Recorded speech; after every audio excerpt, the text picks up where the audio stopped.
Happy time zone, everybody. Sorry about the slightly late start. Yeah, my morning just sort of wasn't coming together the way it was supposed to today. But we are here now and we have made it. Oh, my light is in the way there. It's meant to be on this side though. Let's do that. Hello, hello. Hopefully you're all doing well. There we go. A little tweak here, a little bit. Oh, hello. You can see my pants. Let's adjust that just a little bit.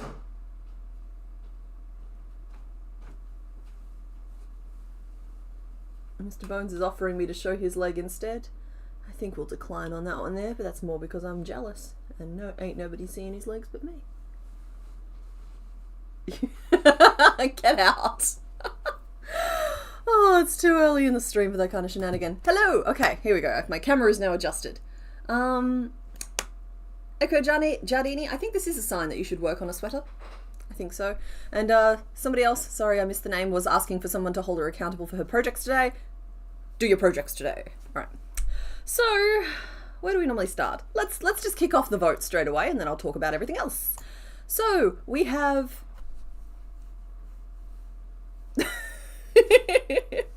we have a board today, and today's theme, I'll pin it in chat, today's theme is bug-eyed. I'm not going to elaborate further on what that means. I think it will become fairly obvious once we start clicking on them. So, bug-eyed, there we go. Hello, girl distressed. Happy time zone. Theme, bug-eyed, and I just got to pin that so everybody can see it. There we go. And I have picked 4 lovely options for us. Sorry, for me it feels like it's on this side, but it looks on screen like it's this side. So I've picked 4 lovely options for us. And then of course we also have the Just One More board when we need it, which is not currently open as a file. Let me just open that. Just One More. There we go. I don't know if it's saved at the end of last week. There we go. So yeah, the Just One More file, which let us make Hopip last week, still has plenty of other options on it to help us pad out our choices today. For anyone who missed last week, this Just One More board has all of like really easy ones that can be made in like 1 to 1.5 hours, and it's to help us get through some of the more complicated ones, which I'm forcing you to pick first. So that's why I've got 2 boards at the moment. So we have 1, 2, 3, and 4. Let me get this poll started. You can pick your favorite bug-eyed Pokemon. 3 and 4. There we go, start poll. I will bring up the mini player and remove that. Because, okay, cards on the table here. I did not get Feraligatr finished last week. I was allowed to paint his little skateboard, so he has his, no skateboard there. But he himself, I did make 1 arm for him, that's as much progress as was made. But I did finish little Mary Poppins. I'm sorry, Mary Poppet. Gave him his little toe beans. And he turned out very sweet and cute, which has made me determined to remake Skiploom, because Skiploom is like this big and awful. Yeah. Purple menaces unite, she feeds us. I did my best. I did my best to find a purple for you this week.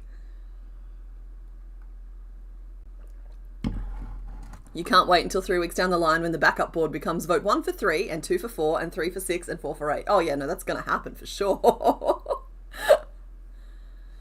So yeah, Hopip turned out very cute and sweet and the perfect size too. This is the right size for a little bug. What is it? Like a plant bunny? Okay, so there we go. Tick. I also have my co-host with me today. Archibald is ready to go. And is happy to meet you all after lurking in the background last week. The toe beans look like pins. I promise they're not. Like, don't get me wrong, I know I do leave pins in things, but they are stitched on for sure. Oh, and I did update the Pokédex, but it doesn't have Hopip in it yet. So let's just have a look at that. Just sneak you out of a little bit, just down a little bit, just a scooch. So yeah, that was us at the end of last week, at the start of last week, and then this is what we are now. So we have done 56 out of the 100 Gen 2 Pokemon, leaving us with just what, 40 4 to go. We're going to try and tick 2 of them off today. So we're coming along very nicely. Honestly, with For Alligator in there as well, we're getting pretty close to having some completed rows. Because Hopip nearly completes row 3. That leaves us with only 4 to go on that one there. And we already have our first completed column. Yeah, Gen 2 is coming along real nicely. It's absolutely chugging. Oh! That was less successful than I thought it would be. Move that back up. Sableye Gen 3. Oh, I'm sorry. That said, second half of this year is going to be Gen 3. Excuse me. How did you not notice the shrimp? He's looking straight at you.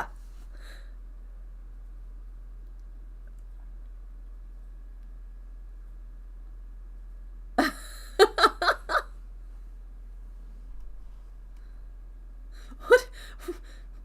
Mr. Bones, why are you including, like, what is that, a hex code for the colour? He is quite sizable. Sometimes the things I make are accidentally filmed to look a little bigger than they are for thumbnails and stuff. This guy is just as big as he thinks he is. Like, this is him next to my head. He is the size of my head. But then he's longer than my head. So, shrimp don't have pupil. Nope. Sometimes they have, like, vague lines across the middle, but because I worked in the round for his eyes, that just kept looking wrong, and I think that it's perfectly fine for him to not have pupil. So no, but I mean, that said, if you're making one, you could probably give him a pupil if it makes you more comfortable with it.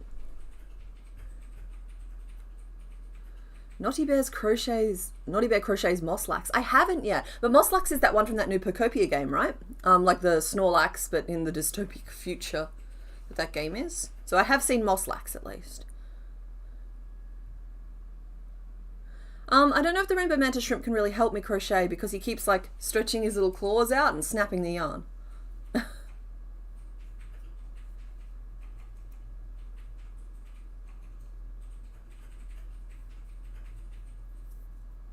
Does that mean Hopip is a shrimp?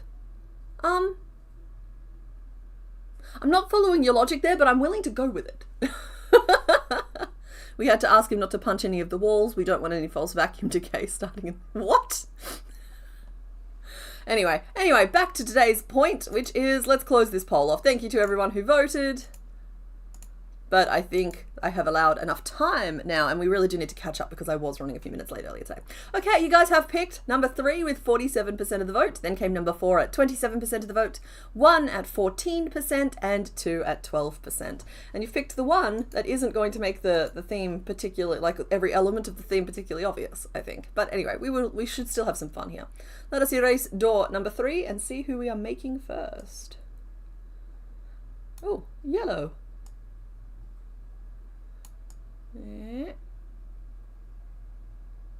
We're making ourselves an incy-wincy spider. And I'm leaving just a little dab of colour on the screen. Because if I muck everything up and zoom right in here, careful, it's coming for you. Oh, that's probably close enough for you guys. You'll see that the colour that the box was not the colour of the speeder, it was the colour of the speeder's eye. And the theme becomes apparent. So be careful, there are traps on this board. But you did actually pick a pretty straightforward one, so yay, we'll get started with that one.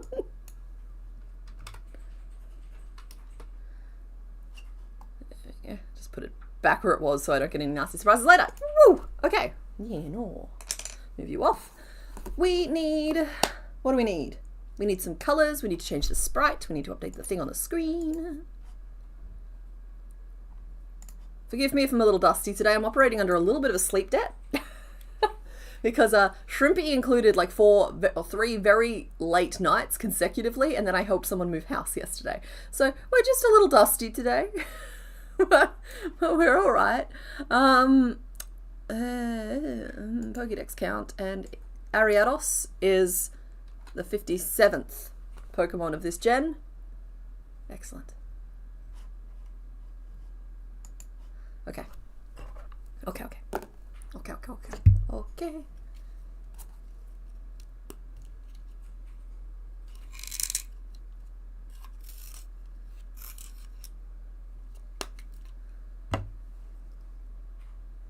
Why is Shrimpy being rude? Sorry?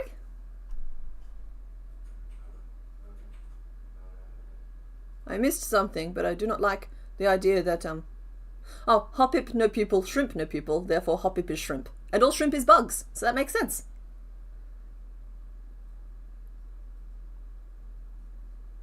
Okay, here we go. We're drawing an Ariados. I think it's a pretty general, oh, sorry folks. I know it doesn't have 8 creepy legs, but it means that the first 2 hours of today is going to be spider-based, but it's going to be just a very cartoon spider, if that makes any difference to you. We'll try and get it out of the way as painlessly as possible. Oh, I'm gonna have to look up to see if there's actually like a neck or a middle body segment there, because just from looking at it, it seems like there might be.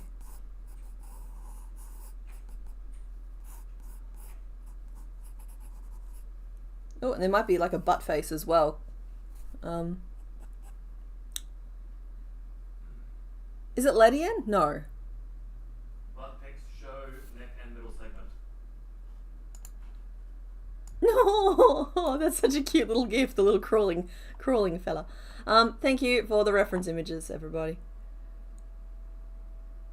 Okay, so there is just like a little like neck middle segment in the middle. I will do a side view or a top down or something for myself to help here. We have 2 little munches. Which one is the one that evolves into this guy? Because like I wanted to say it's Ladybug turns into Ladian. Spinnerack, the spider, of course, duh. Oh yeah, there's a butt face. Okay, good. Oh, stay hydrated, that random wolf. Nobody likes to... It's awful when you have to like come back from somewhere. You should be all like relaxed and nice, and instead you're all just like 90% mucus.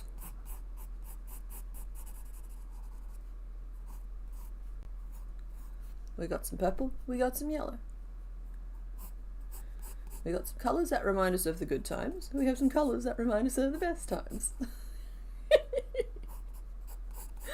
There we go. I'll tell you, these legs are probably going to get a little simplified. Not shrimpified, but simplified. They do have multiple colours on them though, so I'm going to have to either go super tiny or way bigger than I want to. That's how this works.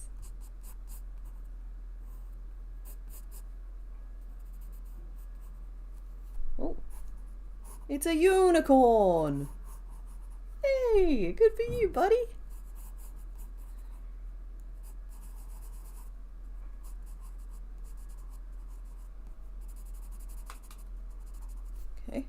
Okay.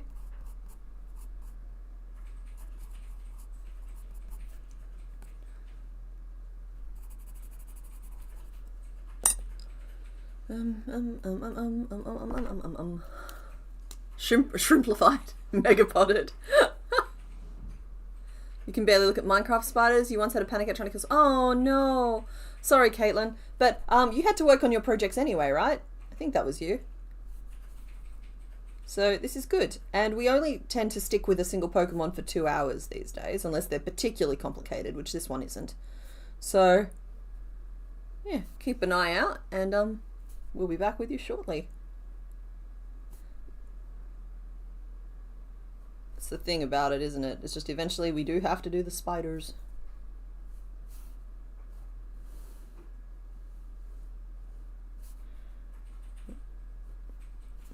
Put her little lacy stockings on. Got that goth girl aesthetic going on.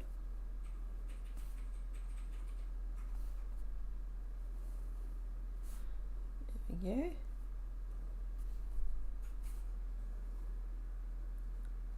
Okay, those aren't legs, they're kind of like little wingy bits.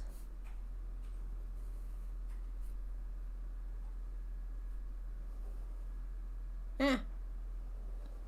Straight off the path.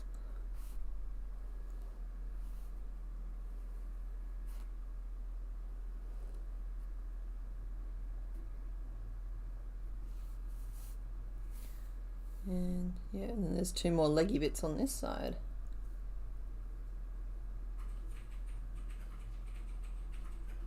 Did you have to have this many leg stripes, lady? Was this strictly necessary? Or are you just doing this on purpose? Perfect. Okay, cool. The 6 legs help. Well, technically it's 4 legs, when I was looking at it again.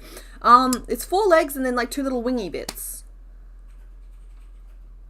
Real sorry guys, I'm gonna nix the name Lacey for personal reasons. Hey buddy, got any leaves for my fungus farm? Nothing makes me... Otherwise it's a really solid name for her. So like, I don't want you to think you've made a bad suggestion, but just like, nah. Nothing makes me realize your posture sucks quite as much as crocheting lacy pieces and realizing you are a shrimp. There is always the option of 4-stitch tubes. In fact, with Hop Hip, we went down to a 3-stitch tube for that little tail. So that is an option. It's just like color change, like 4-stitch tubes are already rough, but color changes in a 4-stitch tube are just something else entirely. Oh, goody, we got another batch of reference images. I just need this side view. What a perfect little side view. Thank you, Loot. Oh, okay, so the head is on a slightly different angle than I thought. So it's like this, and then it has like a very like slopes in and then slopes out type of thing with this neck, which is probably why it gives the impression of not really having one. But I can maybe solve that by using half double crochets on the bottom edge of this, just to help it be a little bit wider. And potentially starting halfway through the round of this round, halfway through the round of this round, so that it's red on top and black underneath. Second name possibility, call her Princess. Bulbapedia calls them structures. Okay. Alright, I will go with Bulbapedia is the expert here. It is way too early in the stream for my voice to be going. Okay, and we have Stripe. She's a very pretty red. She's, okay, so they've recently put, Schweppes has put Agram Blood Orange, this is not advertisement, I just like the stuff, it's tasty, into a can, right? And the colour of the can is pretty much the exact colour of the spider. According to the shot I'm looking at, it's a little paler than the actual sprite on the screen here. And these cans are just so unrelentingly pretty. The colour is too appealing. It makes me low-key kind of mad. There we go. That is her body shape, and the rest is all just details. So we need a yellow, we need black, and we need like that reddish pinkish. Do I have a reddish pinkish? Oh, I do have a reddish pinkish. Do I have an already started reddish pinkish? Oh, thank you. Removing all brand names, this is the colour, right? I was half expecting to... Yeah, it's pretty colour. You may take this back out, thank you for the prop. It's like, it's a very pretty colour. I don't like that the stinger has like a little hole. Oh, it doesn't have a little hole at the end, does it? Oh, so it's actually a spinneret, not a stinger. I thankfully don't have to look at that in a single reference image that I have on my screen. So, no, I was rummaging for my pink. That one might be too pink. No, okay, that one there is way more bright in real life, so that's not right. It's not right. It's not right. It's pretending to be right, but it's not. I actually think this one. I know that the one on screen is a little bit more red, but I'm looking at versions from photos from a 3DS, courtesy of Loot, and this is way closer to it. My other option is just to go like red with it. But I think that that's missing a little bit of the soul. How about Hornet for a name? Because it's a red spider. Oh, I like that.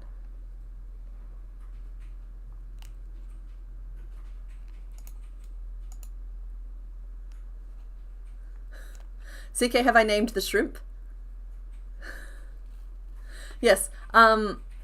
Yes, the shrimp's name is Archibald Shrimpington, so I name him Shrimpy for short. But Archibald is also a perfectly acceptable name. And he's going to get a spot on the cube shelves behind me. I just haven't moved everything around yet. And there's going to be a few big projects this year because that's why I moved my schedule around this year. So I can get to make things like him, which I want to make so terribly. Well, I want to make him good, but I want to make them very badly. But I long to make them, and I want to do a good job with them. There we go. I was like, stop, no, go back. Okay, colors. a little bit more pastel than I was thinking she would go. Really, I need that that other purple. All right, sorry guys, hold on. I'm gonna go rummage around in the back for a second. Oh no, she's gone. She's loose.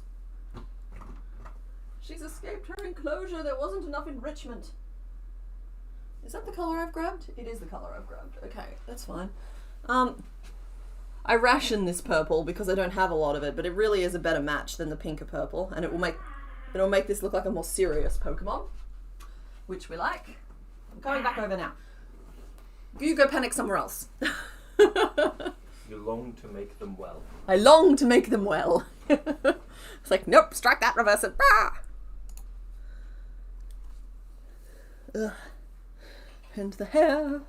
So yeah, I've pulled out the perfect purple again. Backstory on this for anyone new is that I discovered halfway through making all of the ghost Pokemon in Gen 1 that I can't seem to find any more of this one. Apparently it is still around, it's just not available online, and it's not available in any of my local spotlights. So I've been rationing it because it's like the perfect dusty grey purple for so many things. The first purple was better, you think? Spider, don't say that. No, because I feel like this is just too sweet and cartoony. No, I'm pretty sure about this. I do wish that I could have something that was slightly redder than this, but I think that's going to be the best we can do.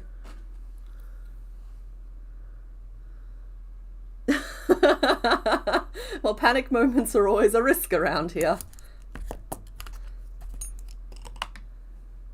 Okay, perfect. Yeah, cool. No, like sometimes like I can't see the vision, in which case I swap colors out if you guys request it, and that's all well and good and fine, but like this time I can actually see the vision, and so I think I'm actually on track there. I need black yarn as well. Do I have any in this box? Nope. Oh, I have a little bit in that one. You'd think black wouldn't be a hard color to find.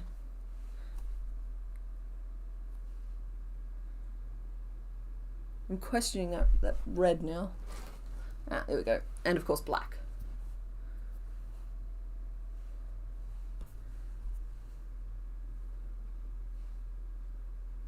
No.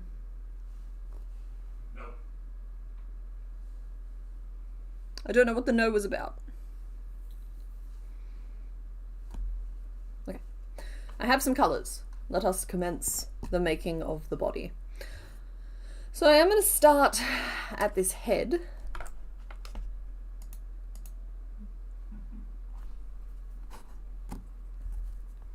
Just another little sketch for myself from above.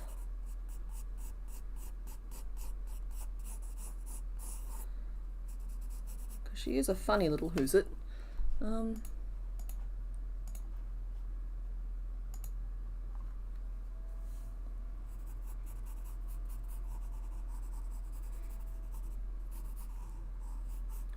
And I am going to try and use safety eyes today. It's been a while. Safety eyes have been a while.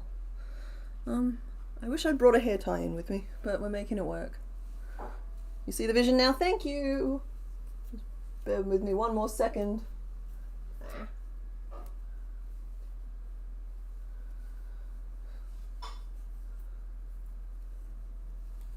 Sorry.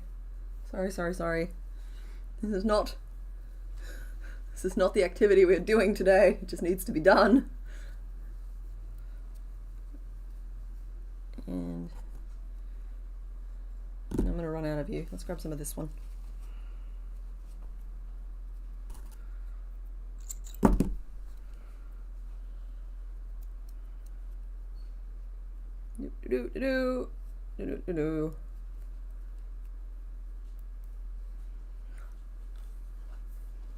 Okay, we're good.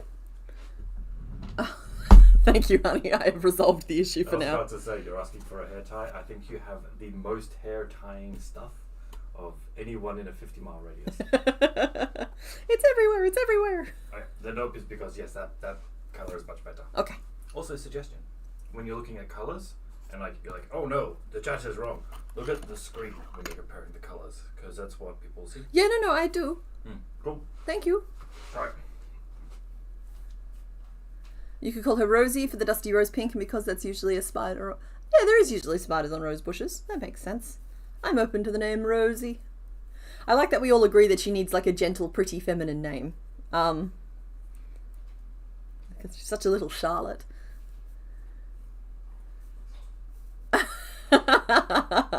What, you mean this little snip? Sounds like a little frog. It makes me very happy. 1, 2, 3, 4, 5. Oh, did we name Spinnerack? Because Spinnerack was made as part of the Soul Silver run. Let me just whip open the Pokédex here for a sec. Just determined to be distracted and not get anything done. Alright, Spinnerack is officially not named. So, I will let Mr. Bones coordinate if he wants to do both names at once. But, why don't you guys try naming Spinnerack first? Given that we're going to be here for 2 hours with Ariados. 1, 2, 3, 4, 5, 6.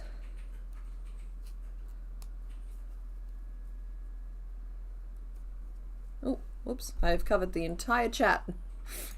There we go.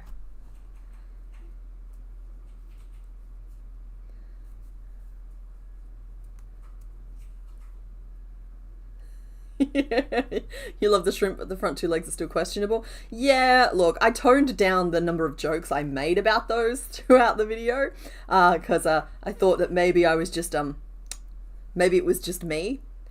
The comments have confirmed for me that it is not just me, and that they do exactly look like what I thought they looked like.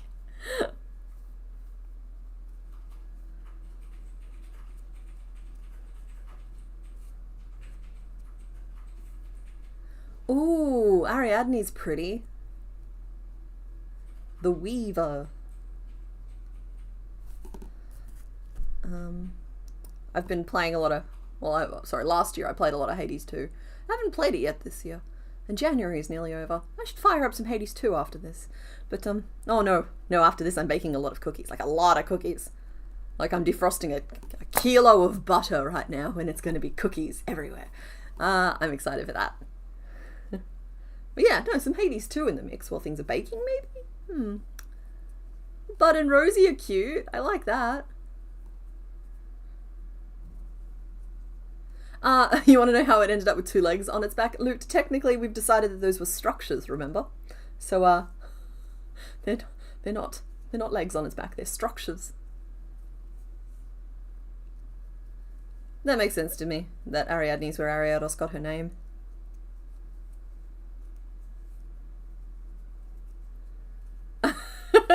Your husband was like, are those front legs only? Nothing. Go away. It's funny, yeah, I literally cut a clip that had me basically saying that. It's just like, they're legs, okay? They're legs. Let's all just be adults about this. But, yeah, that is the shape of them. And, nothing I can do about it. So...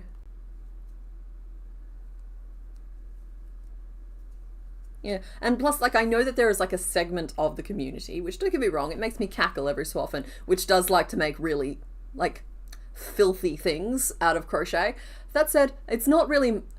I will laugh at it in the way, it's not in a mean way, but, like, it's being presented to be, like, enjoyed, and I will enjoy it, but it's just not my style to make it, not really. At this point, anyway, who's to say what kind of roads I'll travel in the future? The structures are to aid in keeping it upright like battle bots. I love that. Oh, what was the name of that big mouse? Or was it the cat? Anyway, I've watched a bunch of some sort of robot wars or robot fighting with Mr. Bones, and it definitely has its moments. It's very entertaining. Alright, so this should have 12 stitches, and I have no idea if it does. 1, 2, 3, 4, 5, 6, 7, 8, 9, 10, 11, 12. Excellent. What's really exciting now is that Shrimpy, I somehow managed to get done in a week. Well, technically I started filming Shrimpy last Friday, and I filmed Friday and Saturday? A little bit on Saturday, and then last Sunday, when we streamed, you would have been able to see him a little bit in the background. You would have just been able to see the body base, and I don't even know if it was the body base I ended up using. It might have been the smaller one, the shrimpier one, funnily enough. And then, like, I filmed Monday and Tuesday, and then, yeah, I got the video cut together on Wednesday and Thursday. But I now have 2 full weeks until the next upload. And so, like I said, I helped someone move house yesterday, and that was nice. And on Friday, I just, like, caught up on some sleep and slugged around the house a little bit. It was nice to just take a day off. And then I get to just film all next week. I don't have to, like, get it all done Monday and Tuesday. I have a full week to film my next thing, and it's gonna be big because it's me and I can't think small, and this year is all about thinking big, and I'm quite excited for the next one as well.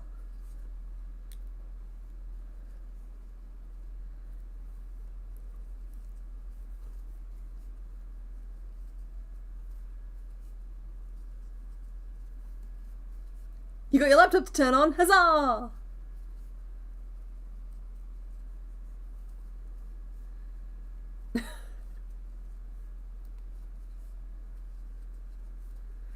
Yeah, okay. And we've gone around a couple of times, and that should be big enough.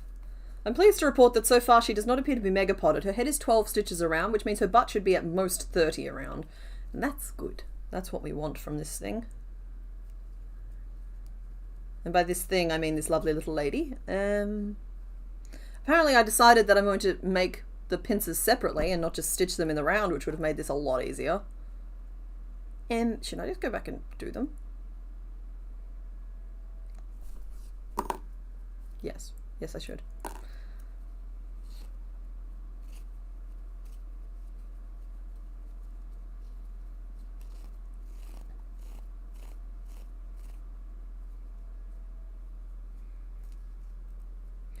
There we go.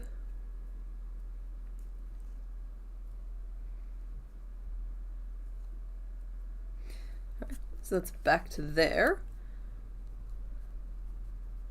And instead of this row, I'm going to do a thing. I'm going to go single, ink, treble, ink, treble, ink. And they have to be white. They do, they do.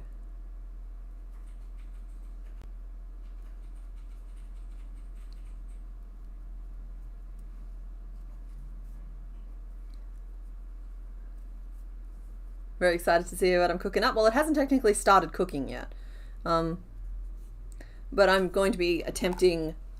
It's a format that I've been excited about for a long time, and then I've just sort of like picked a theme to go with it. So but that, like, an example would be not my idea as a format, you know, like it's a... In traditional media it would be considered like a show, but that's not the goal here. Like the Soul Silver playthrough is a format, so it's like I'm trying a new format, and I'm just gonna see how it goes. That's supposed to be a white stitch. Come on, brain. Let's just get our stuff together and focus just a scooch more. Just a scooch. We're not asking for like getting all of my homework done type focus, but just a little bit of focus would be nice.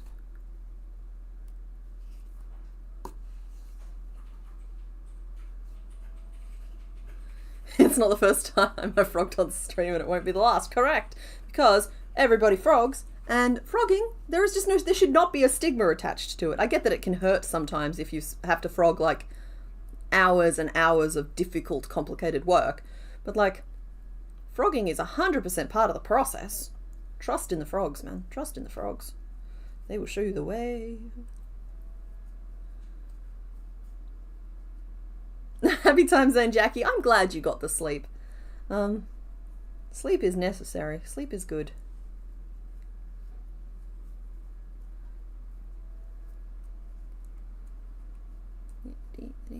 Let's do this. So yeah, and then after that will be first week of February, and there will be, hopefully, all going to plan, a pattern that comes out of the next video. So not next week's video, but the next video that is the pattern for that week. So that's what I mean when I say it's a secret. It's like normally I would just tell you what the pattern is planned to be, because like in March the pattern's planned to be the full-size chameleon. I can tell you that. It's not a secret. In fact, it's the draft of it, as I've shown the previous 2 weeks, is already sitting on my desk. I just got like a bit of a black hole developing at the top there. Yeah, we're making a chameleon in March. Not a big deal, but like because I don't want to reveal what my next video is, I can't really tell you what the pattern that's coming out after it is, if that makes sense. Okay, excellent. Now we go around again. Yeah, the chameleon is looking good. I haven't made like I did that one there at around the same time that I doubled the fox, but I just finished developing the fox into a full-fledged thing. And the chameleon needs at least one more pass. Need to fix the tail. Need to. I'm sorry, guys. Hold on. I need to fix the tail. I need to fix the head, and I'm thinking about adding more details to it, just like going back and looking at chameleons and seeing like where they have any textures or if there's any specific color markings I can introduce, like some striping or something like that.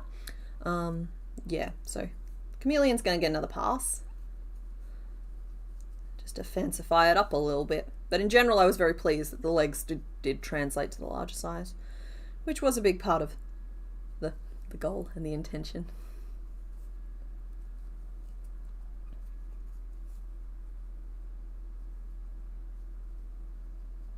You're halfway through your fox? Huzzah! Excellent. 1, 2, 3, 4, 5, 6, 7, 8, 9, 10, 11, 12. Perfect.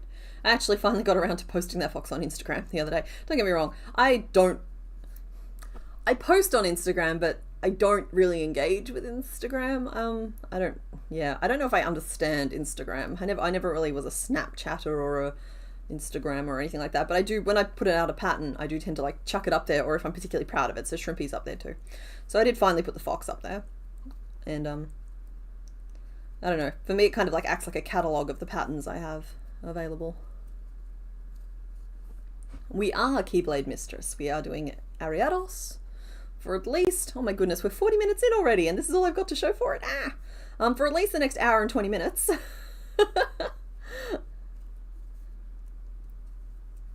And then I might even let you pick another one from today's theme, rather than going to the Just One More board. The Just One More board won't necessarily be used every single week. Depends on who I've got in the lineup, and I think we have plenty of other interesting ones in the lineup that we can pick. We want to name her Ari Uno.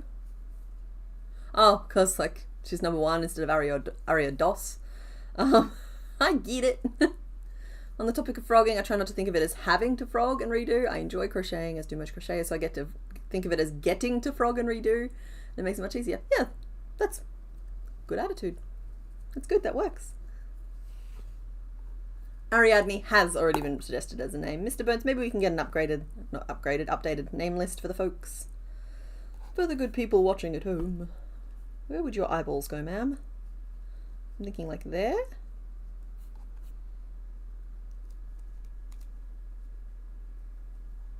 There? Where are they? Yeah, and then we do like a little purple demarcation on them. One of them looks a lot closer to the tooth. The whole tooth and nothing but the tooth. Oh no, that's better. Okay, but why did you have to be cute? I say the same thing to Mr. Bones all the time. Could you stop being a little woodland creature, please? And stop being so adorable. It's distracting. Current name list for Ariados. Princess, Ariana the Grande, Arachnid, Rosie and Scarlet. And the name list for Spinnerack is Grapes, Ariadne and Bud. Yeah, we haven't named Spinnerack yet, so it's just like, cool, let's name them.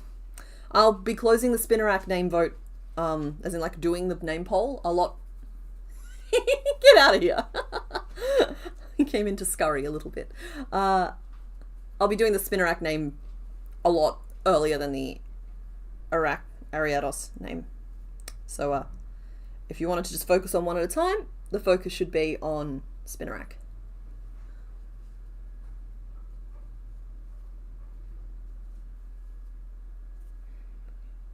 Okay.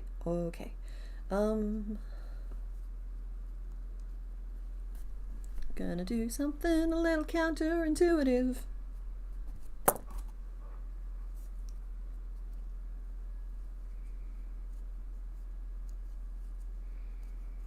To increase the top of the head a little bit more.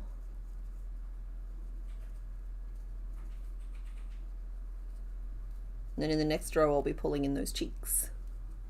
Are human skeletons woodland creatures? Well, they are if they're in the woods. Oh, it's more, being a woodland creature is more of a vibe It's the general than the actual aesthetic, you know? He is the most adorable skeleton ever, and I can tell you that with 100% surety because I adore him.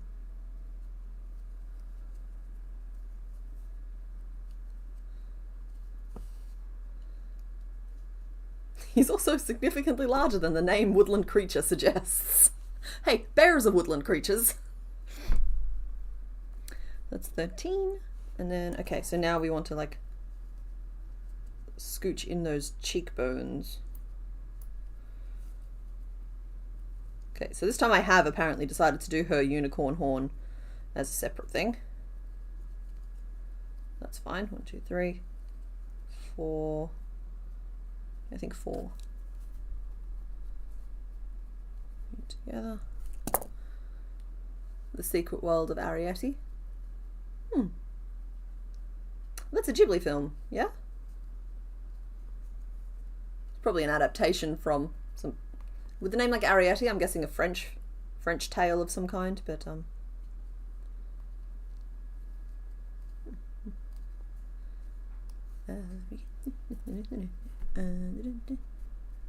that's Alouette. That's different.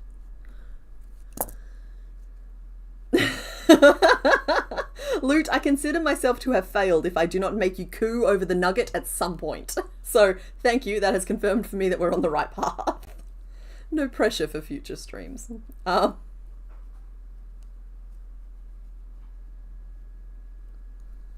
it's the safety eyes to answer your question. That is what you're responding to in this instance. Good evening, Thrifty Crocheter. Welcome. Okay, I'm going to trim that off. The rest of these need to stay attached because I'm using them, but the white can retire for now. Ah, the Burrower's Kids novels. Okay.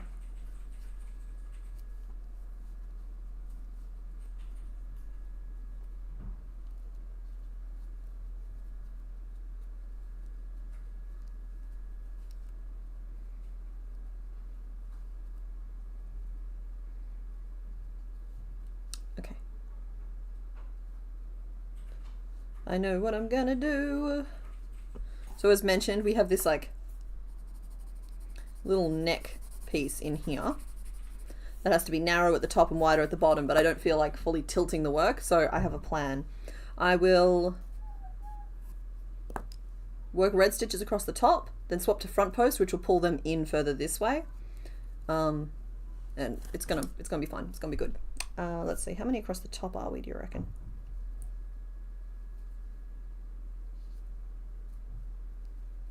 It's maybe 1, 2, 3, 4. 4 across the top, and then we'll change to black, and we'll work a bunch of front post, and we'll see how we're looking.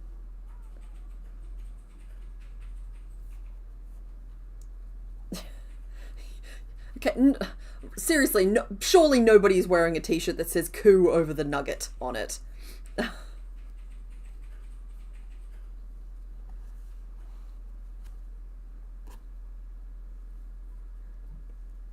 Did I put the backs on the eyes? I did. Thank you, Echo Giardini.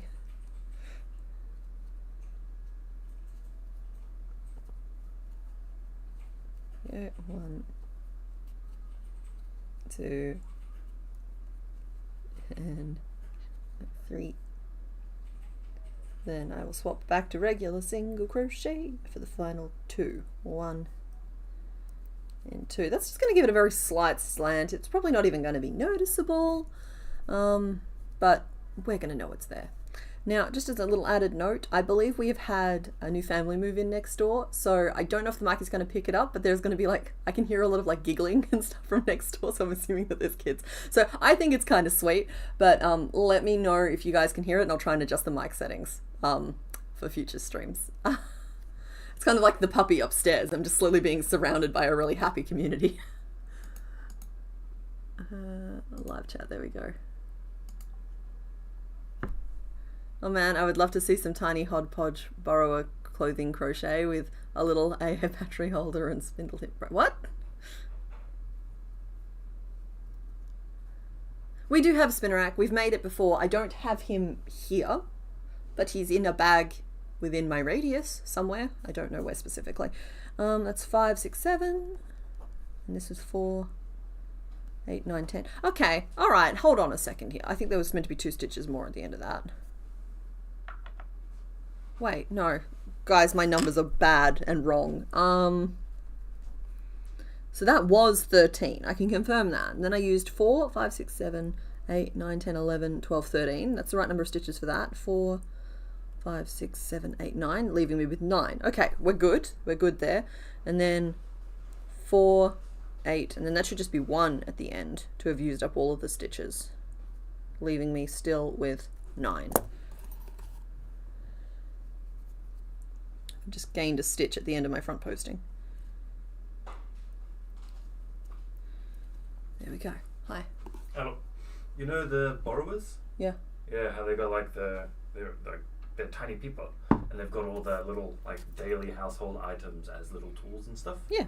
It's like as if you had a found borrower clothing, and so you like crochet like a little shirt vest thing that they would wear, like that was homemade by them, and then it's got like all the little borrower bits on there as well. And so like instead of making like a people mon, which is awful, or making like a small doll or something, which would be awful. Correct answers.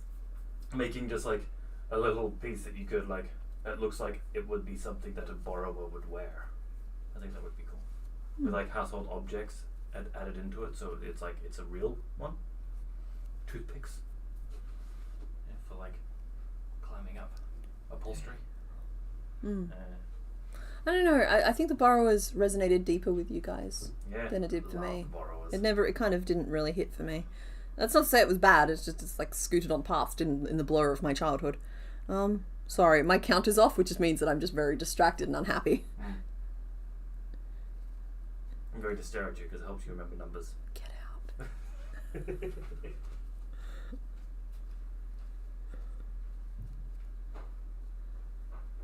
Okay, now why I only have 8 stitches?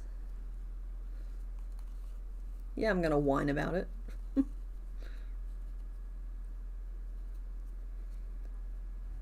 why I don't normally work in black. 1, 2, 3, 4, 7, 8. Yeah, I only have 8 stitches now, whereas like the math on the previous row.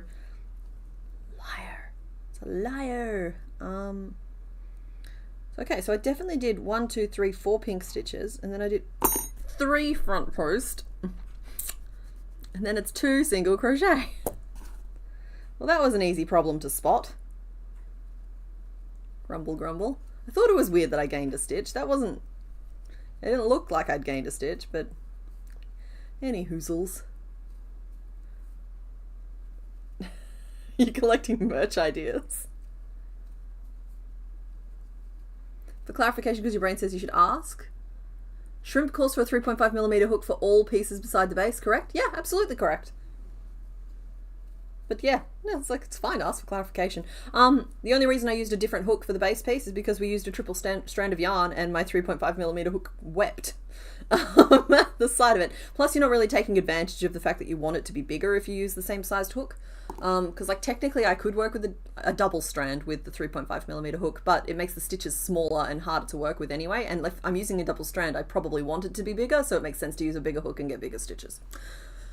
You blame the front post. It's always the front post. Yeah, no, this one was on me. I don't mind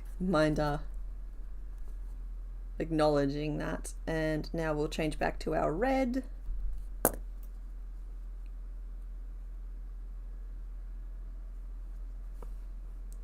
And I think we're just going like straight into proper bulb of body, right? Yeah, expands out quite quickly, which is fine because we're 9 stitches around already.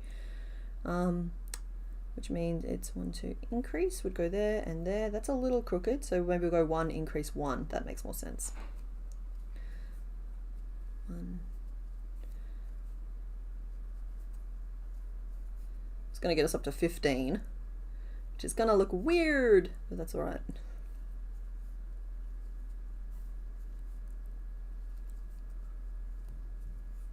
Oh, no, I use a 3.5mm hook. Don't get me wrong, sometimes I get confused and I might say 3.25mm hook, but I think functionally for what I do is the same. I don't actually own a 3.25mm hook, but I think my original hook was 3.25, so sometimes if I'm a little too relaxed, I might say 3.25. That's not good. I should work on that. Yeah, no, this hook, the blue hook and the blue hook I had before this, so for the last 4 years at least, I've been using a 3.5. It is also known as a size E or a size 4. But the beauty of using just a triple strand of yarn instead of just a bulky yarn is that when you're using a single strand, if it's from the same type, whatever hook size is appropriate for it should bring everything proportionate to the larger base piece as well. Everything should stay in proportion. So if you use a slightly bigger or smaller hook, as long as you use it throughout, you'll be alright. 19 doesn't like me? Why doesn't 19 like me?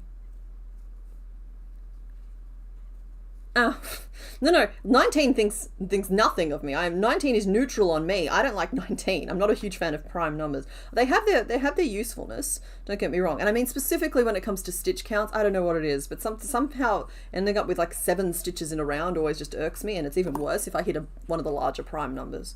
So that's all that's going on there.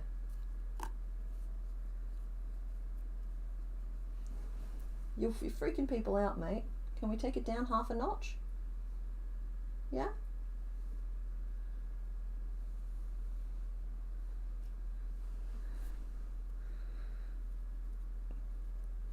Okay.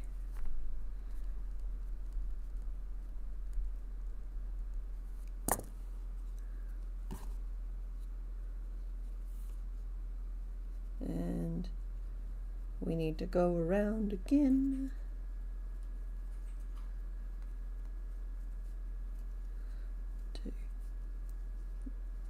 3.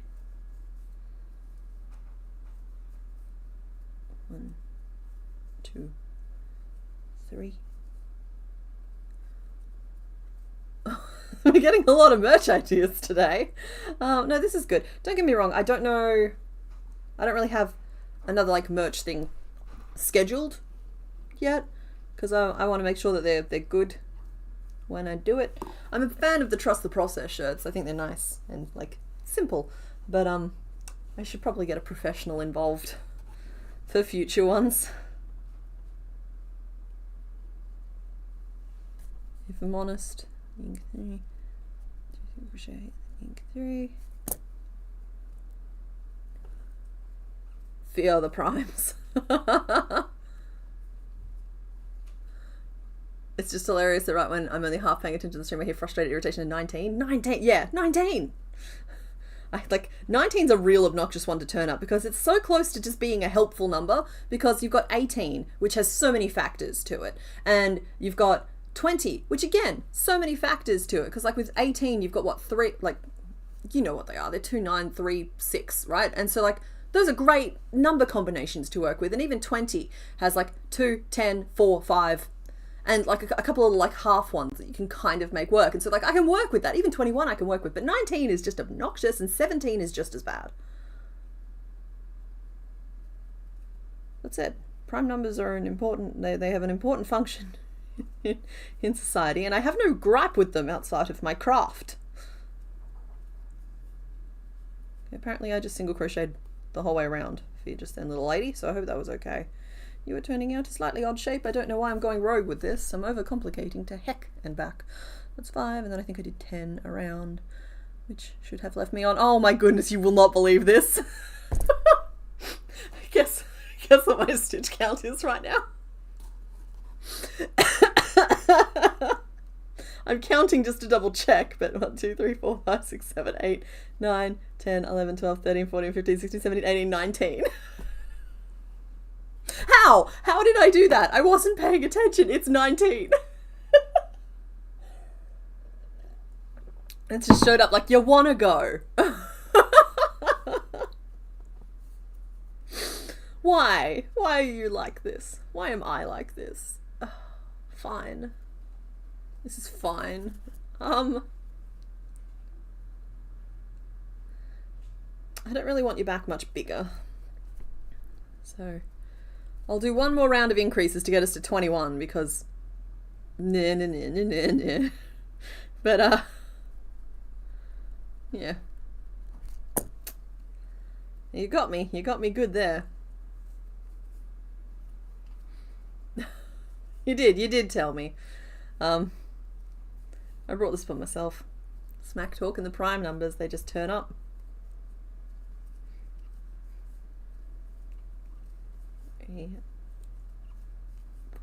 And 5.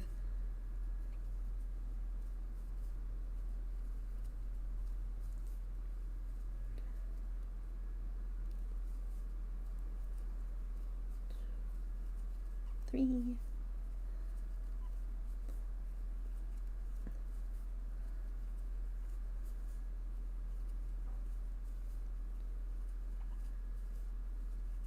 Who, me? Here's a stitch marker for the end of my row. Why would I do a silly thing like that? I think it's there. That's where my increase is. So. Okay, we're migrating off to the side of the head, so I need to stop increasing before I balance that out.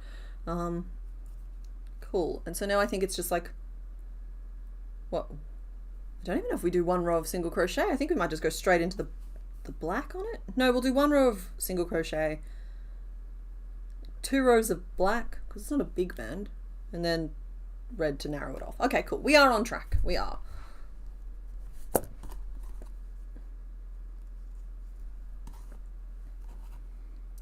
Hitting the 19 on the decreasing rows actually doesn't bother me so much. And honestly, okay, here's the thing, right? Odd numbers are fine. And all primes are odd numbers, right? Because otherwise they'd have a factor of 2. Is factor the right word for what I'm talking about there? It doesn't matter. Because, like, if you need... I quite often need to, like, position some sort of increase or decrease in the top of the back. Or, like, under the chin. Or, like, just do one of them. It's a problem if I ever need to do something like jawbones. When there's 2 of them, I have to sneak an extra something in somewhere. But, yeah, no. They're not bad to work with. It's just, I don't know, at some point they started chafing at me. And now I can't get over it. Any tips on figuring out shaping of a creature and translating it into stitches? Sour Sprout, I have several videos on that. In general, increases will always make your work, like if you look at the work as a round, increasing will always make it wider at that point. So if you increase here, it would come slightly wider here. And decreases will always make it slightly narrower at that point. So a lot of the first pattern that you design will probably be experimentation, as in like, okay, I'll try increasing here. Wait, that doesn't look right. It should not increase here. It should increase somewhere else, or it should, you know what I mean? Like, yeah, no, I've got like what 3 or 4 videos all talking about shaping, how I do it, what kind of stitches do what, how you can think about it, just talking about my method.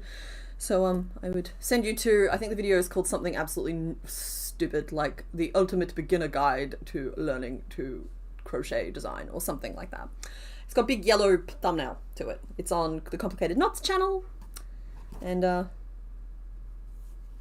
every time I do one of those, I genuinely try and share literally everything that I know. Digimon? Nah. Don't get me wrong, I understand that Digimon played a big role for some people, and I think that they're actually having a little bit of a resurgence, actually.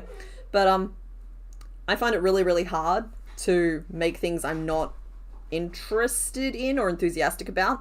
Not just because I'm not interested or enthusiastic about them, but it feels inauthentic. It feels like I'm just trying to like claw my way into somebody else's interests and say, hey, look at me. Which is not to say that I have not done that with videos in the past. I can't think of a specific example, but I'm sure there's one in there. But yeah, like in general, if you see me making things from any kind of gaming content, it's because I love that game and I want to spend time in that world. So I'm about to do the thing. Oh, okay. Mr. Bones is about to make some flour. So it's going to be a little noisy for a little bit, but it hopefully won't be too bad. If it is, I want you to make some noise in chat, and we'll find a way to mitigate it.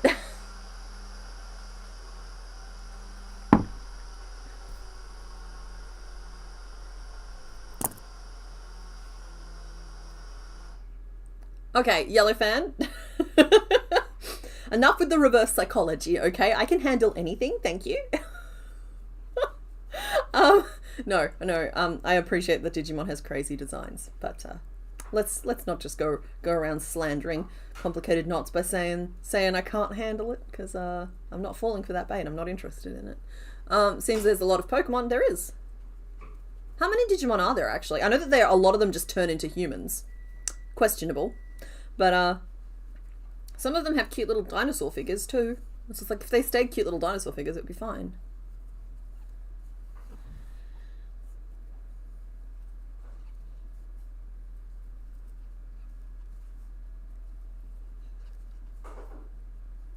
Oh, loot, it was definitely a challenge. But, I'm not taking the bait. It's just like, yeah, nah.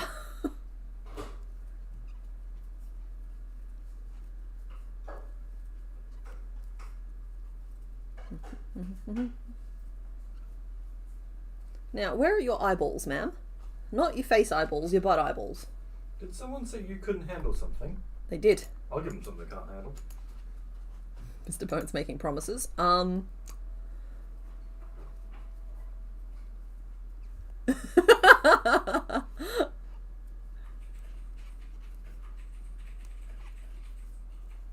Just in case it was... You searched and there's about 1,400 Digimon? That's not as many as, to be an excluding factor. Because, I mean, we're already working our way through, what is it, 1,025 at the moment Pokemon?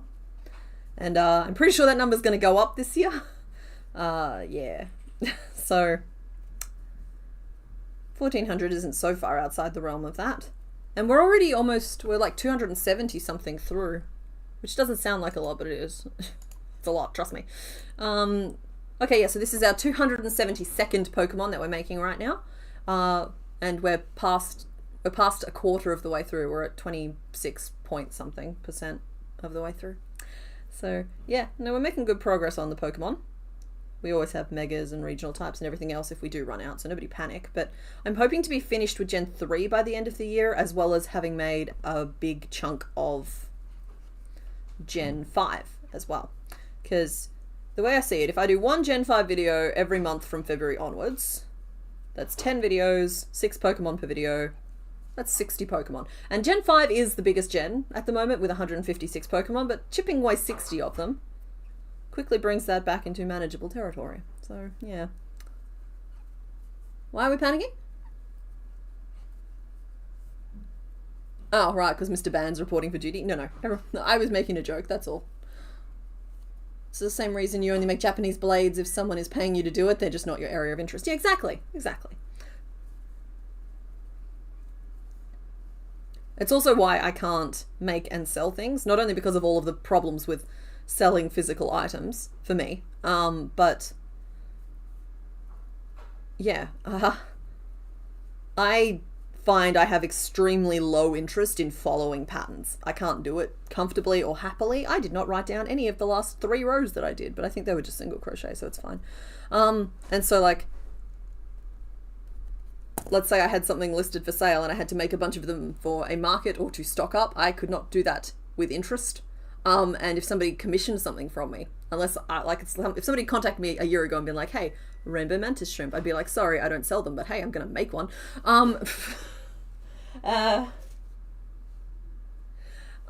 Yeah, so it's like, if I'm not I'm interested in working out how to make them, not making doubles of them.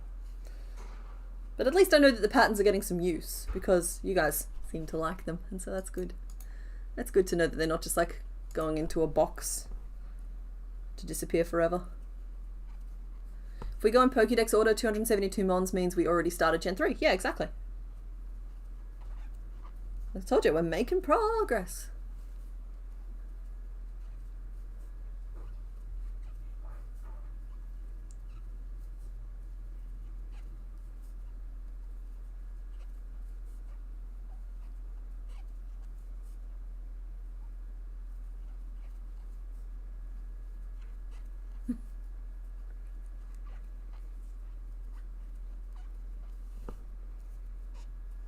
There we go.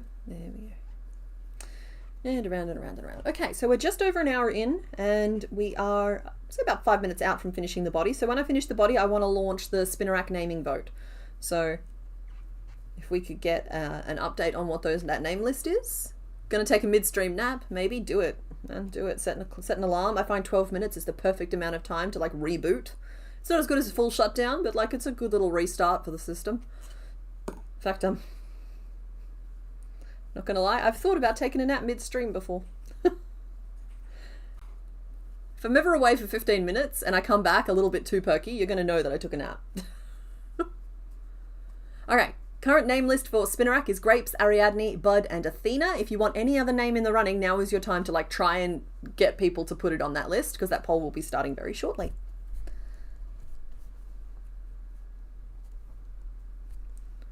One, two, three, 4, 5, 6.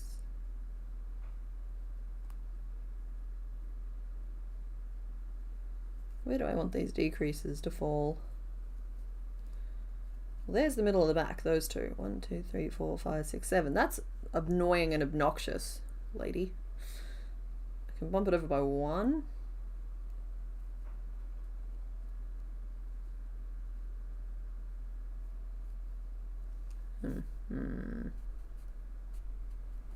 This is going to bring us to 18.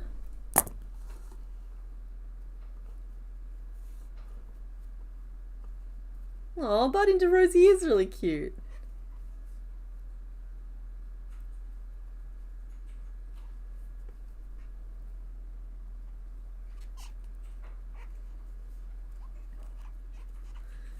You made the elephant from the 12 Days of Crochet for your mum and her dog ate it. No! Oh no. I don't know if I feel worse for the dog or the elephant. Probably the dog, because it actually has nerve endings and a sense of its own more like well-being. But I'm sorry to hear it. At least the pattern's still available, so you technically have an infinite source of new elephants. How do I fall asleep on command? Yeah, don't. And sometimes I don't. But like the act of lying in a dark room, or just being in a comfortable position in a dark room with your eyes shut, can just help your brain defrag a little bit. And so like clears out the RAM. You know, just like leaves you a little bit more fresh. There are certain things that only like proper like REM sleep will help with, but getting through the day sometimes can be eased with just lie down in a dark room for 10 minutes. But it's really important that it's not longer than that, because otherwise you'll turn into a time traveler and you'll wake up next week. You just thought I had a coffee drip. No, I don't drink coffee. Yeah, not at all. I operate on sunshine and enthusiasm, and that joke has become less funny over the years as, I don't know, the people around me are nicer to me. You're too good at falling asleep? Oh no! Oh, Anansi's fun! Yeah, Anansi Spider-Man. Probably saying it wrong, forgive me. But, yeah, no, I'm familiar with his tales, but I've only read it, I've never said it out loud.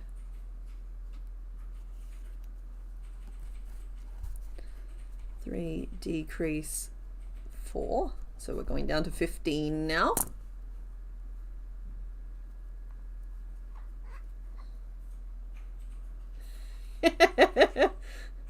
Why are you asleep at your desk? I'm not, I'm practicing something. I've got a hobby this year, it's falling asleep.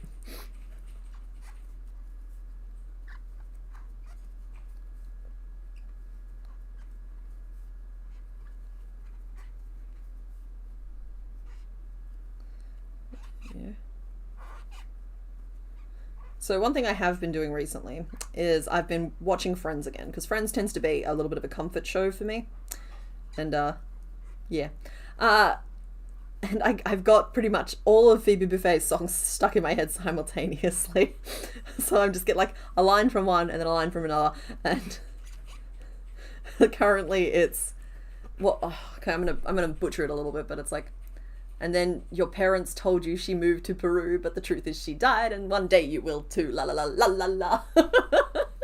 It's a song about grandparents. Yeah. An endless source of delight. If I include all forms of Pokemon prior to ZA, there are 1,556, including Spinder's variants.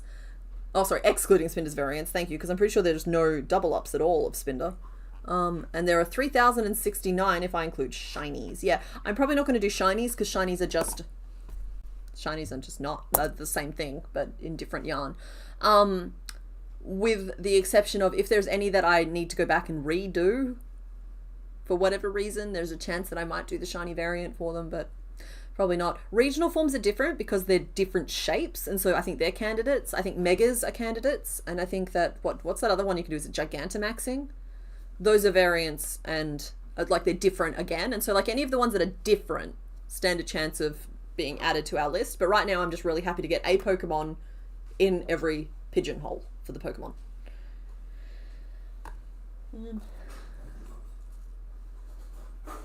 Sounds like we're getting weird early tonight? Nah, we're normal.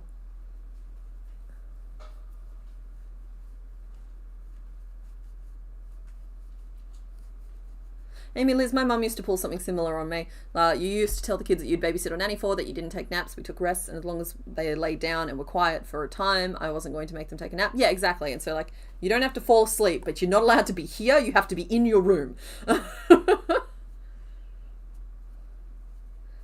Alright, my butt stripes aren't the most balanced butt stripes, but I think she's okay. I think we're getting away with it a little bit, you know.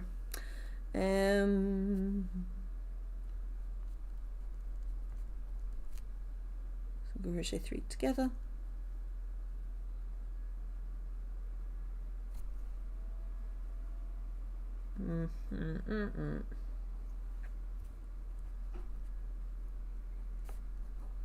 And I'm taking us down to 9 stitches, and then we'll swap to yellow and do a spinneret.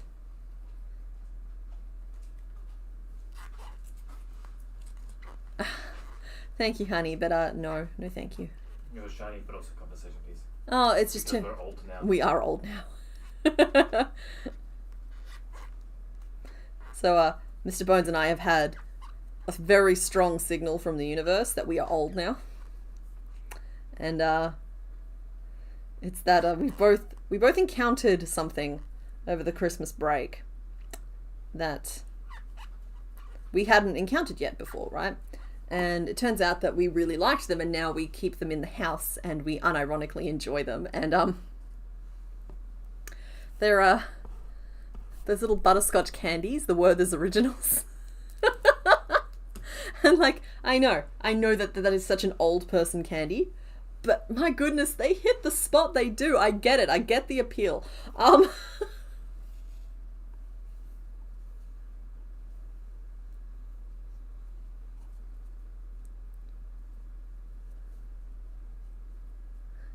The only normal is abnormal because your normal isn't my normal and my normal isn't normal, so we're all abnormally normal normally. Yeah, that's fair enough.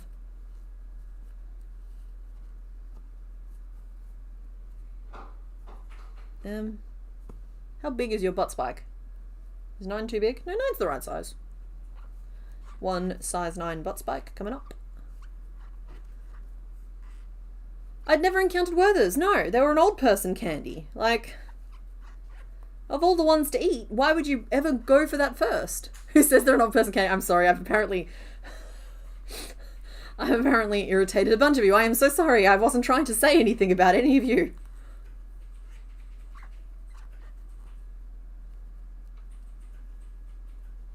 But they're like, you know, they're the hard candies. You know, the old people always have a jar, like the bowl of them. Okay, good. So all I'm getting is a reaffirmation that Werther's are actually good, and I shouldn't be insecure about the fact that I feel like they're an old person candy.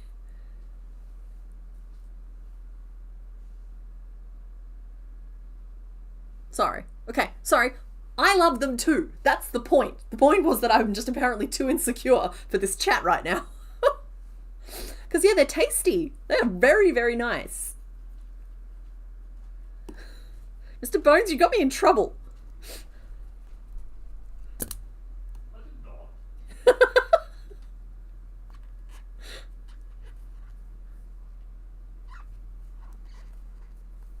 Oh, Angry Bear Ironworks. Grey is not an indicator of, like, age. I've been going grey since I was, like, 5 years old. These days I'm way more silver than anything else, and I think I've just hit my mid-30s.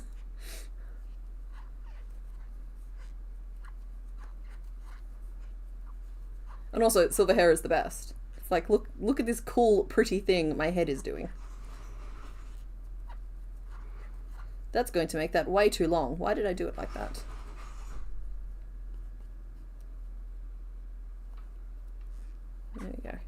Do it this way.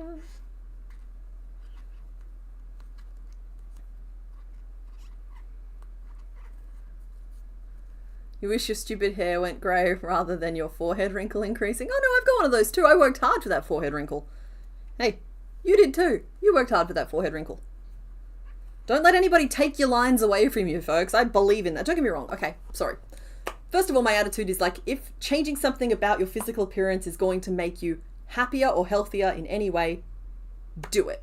Ignore what everyone else is going to say and just like, you're allowed to do that sort of thing, right? I have no judgment when it comes to other people. However, you can take the lines on my face from me from my cold dead hands. Okay, I worked hard for these. Like, I have some little lines on the sides of my eyes. I'm just like, look, I must have been smiling at some point. I have some forehead wrinkles. Cool. She lives deep in thought. Okay, they're mine. I earned them. The grey is wisdom leaching out into your hair. Maybe. I actually think mine started as a vitamin B deficiency. But now it's age, and that's okay. My mum went silver very early as well. It's just genetic. My dad's still salt and pepper to this day, so who knows where mine is going to end up. It's kind of stripy at the moment, and I'm just enjoying the ride.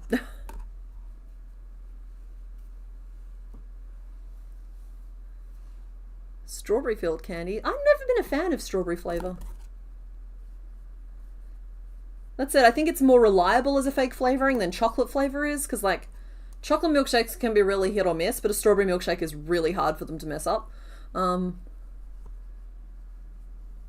forehead wrinkle showed up when you were young because every expression you make causes it. Yeah, okay. Like I said, I'm just being gentle now because this is you and not me. I'm allowed to be like rah about me, but with you I'll be a little bit more gentle. It's just like, yeah. You earned it still. It's up to you if you want to keep it, though. They have ways. Dad went white, straight white, no grey. Well, I'm pretty sure that I'm on a stop off on the way to white. But we'll see. I'm a good 13 or 14 months into growing mine out now, and so that's how the silver is like it's almost down to my ears. There'll be a big chop coming up maybe 18 months from now, because I like having a lot of hair. What can I say? Are you guys dinging for Mr. Bones or just because you heard it?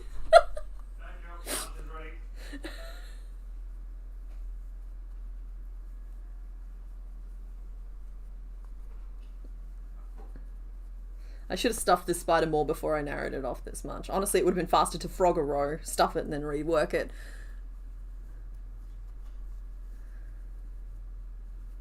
Yeah, there we go.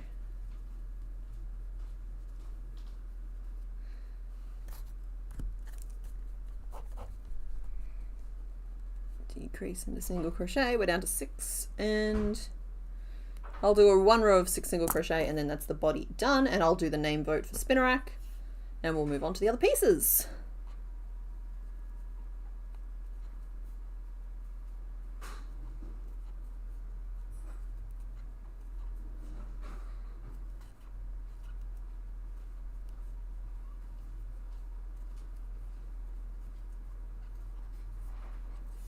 There we go.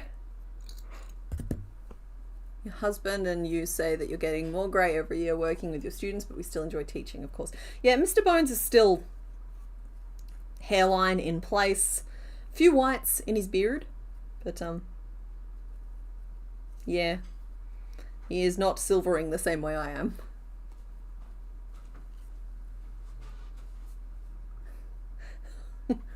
Very handsome man. He's a difficult skeleton to describe, because I would say that his eyes and his beard are the same colour, but they're also not. And I know that's weird. I'm trying not to be too specific about the poor fellow.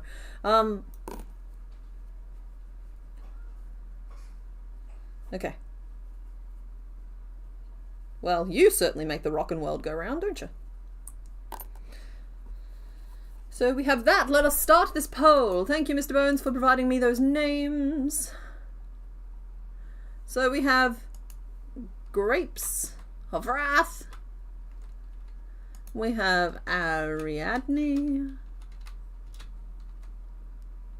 And we have Bud. Now, to be clear, this is Spinnerack we're naming. So, name Spinnerack.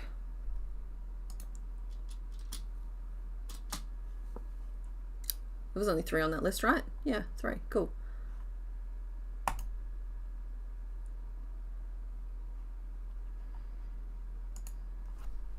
Oh, sorry. You're mistaking the skeleton for the skin suit he wears. I kind of talk about them interchangeably.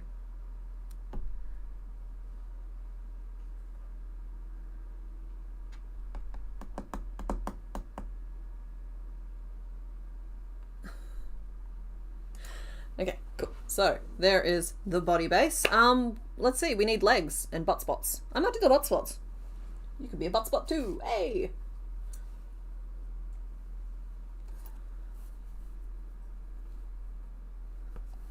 Yeah, skeleton with a beard is fine. It's just like, okay, quick skull with no references, so like be gentle with me, but like,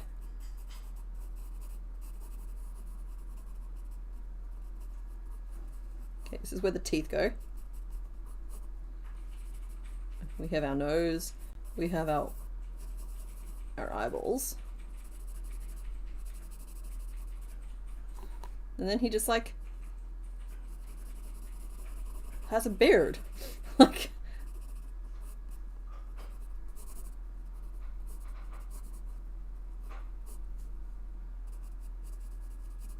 ties it around the back so it stays on. The hairline is a bad wig. It's rude to talk about.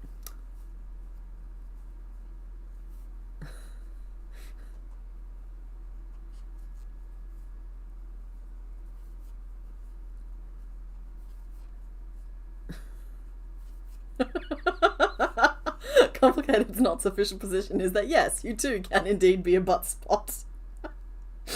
Alright. Okay, well, if you're gonna make fun of me, I'm gonna stop talking.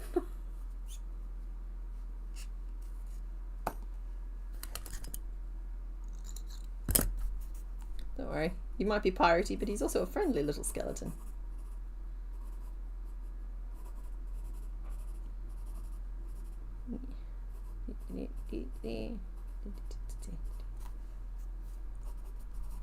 Hello.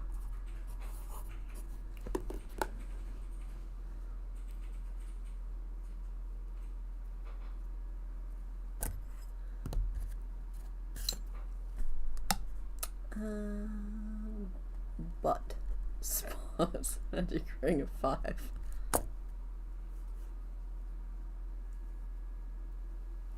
Give me a torty.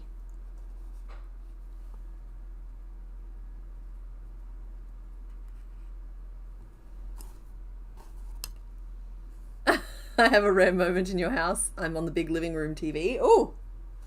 How do I look? How am I handling being on the big screen? I only ever see myself on like a tiny little screen. Use my extra powers however I see fit. Oh, it depends on who else is in the house. Everybody needs to listen to Rain 11. Rain 11 is in charge now. Fun fact, within a Pokemon game you can't nickname anything grapes because of the profanity filter. What? Weirdly, Thalulu is also not allowed, possibly because of a Dutch word contained within it. Huh. Okay.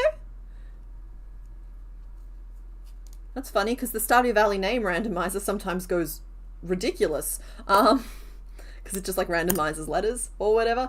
And so the names that you can get out of it for naming chickens used to be a lot rougher than they are now. I think he's gone back and he's removed certain possible options because he didn't realize, but yeah.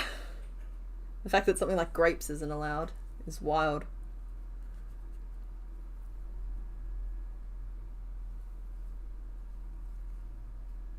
Okay, we have our butt spots, and now we just need a bunch of leggies. I mean, she needs her horn too. Maybe we do the horn. We'll just keep ticking off these pieces. I'm going to close the Spinnerack vote because I think we've got our answer. That's fairly decisive right there. Thank you to everybody who voted. Spinnerack has officially been named Ariadne. Very pretty little name. With 50% of the vote, then came Bud at 36% and Grapes at 14%. So we will be doing the Ariadne vote, not the Ariadne vote, the Ariados vote in a minute.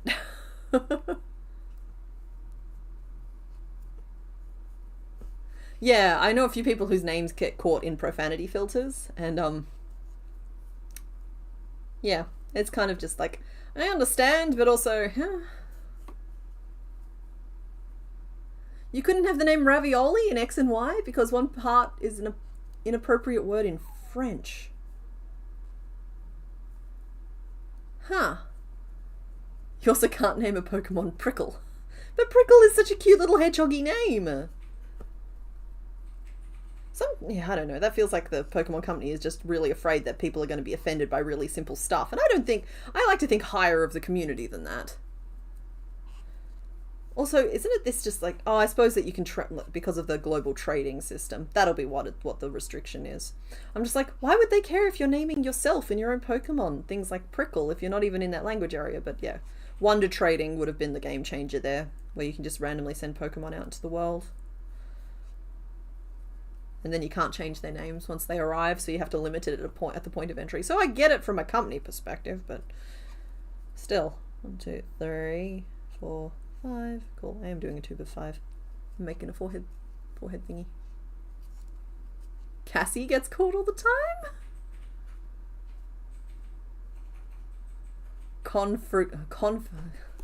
The coffin one had to be named to be traded. Oh, okay, so obviously there's something offensive in that particular regional Pokemon name, because I know that some of them have different names around the world as well.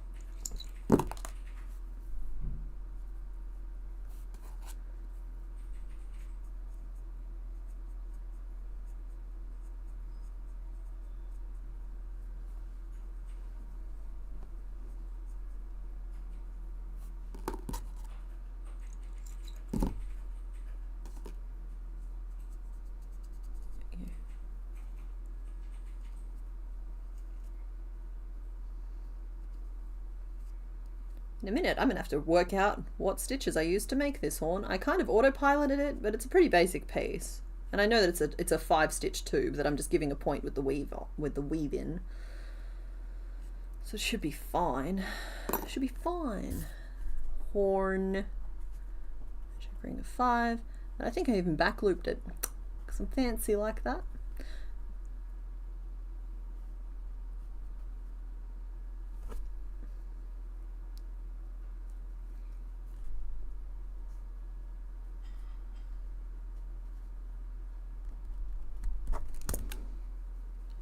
And we'll weave that little end in.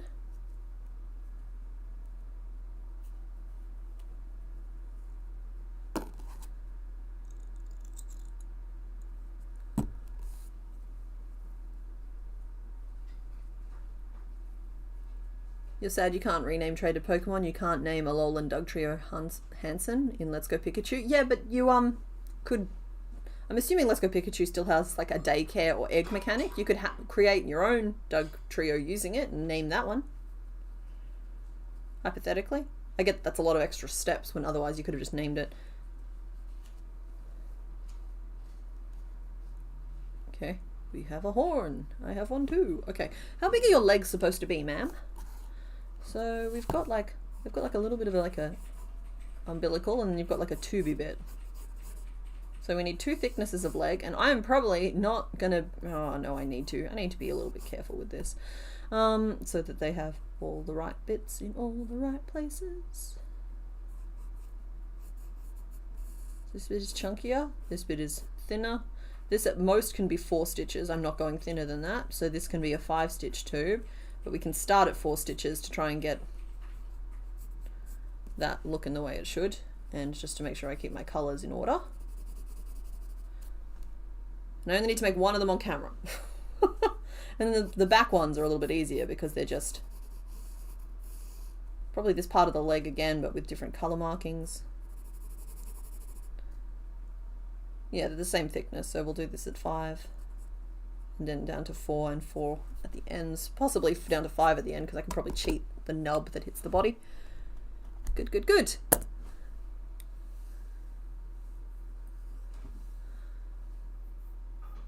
Mr. Bones, you pulling out fonts again? You are, okay. Oh, this is fine. I'm fine. I haven't lost control of the asylum.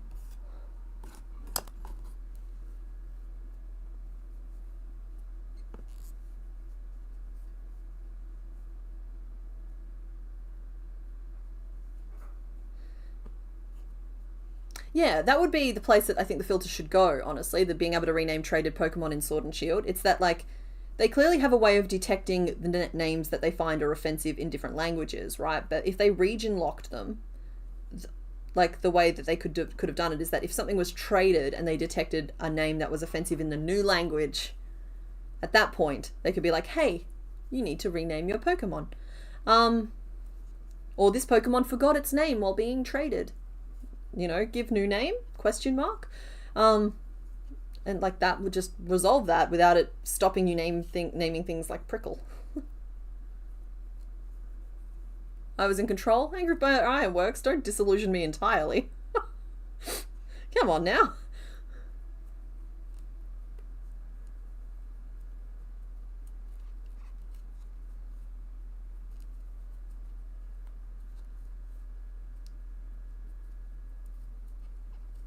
Three and four. That's what helps the legs get formed. They can't be big. One more round. And 2 and 3 and 4, changing to purple. Magic ring 4, 4 single crochet. Then we'll go purple. The precious purple, which cannot be wasted. It is a finite resource.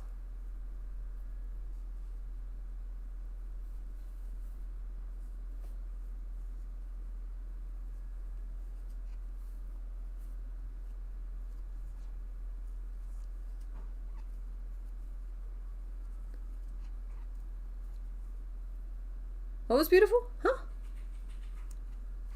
Name her Shelob? That's cute. I like that. And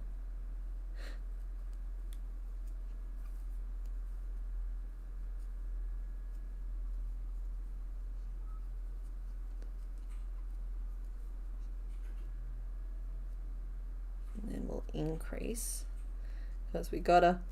She doesn't skip leg day. She's got those chunky calves going. Yeah, so that was 4 and then it was 3 and an increase. The thread snippers are brand new and they're actually made by Angry Bear Ironworks, who's just above you in the chat. But yeah, I feel like I did a favor for a dwarf or something and now I have a treasured ancient artifact in my possession. And I love them.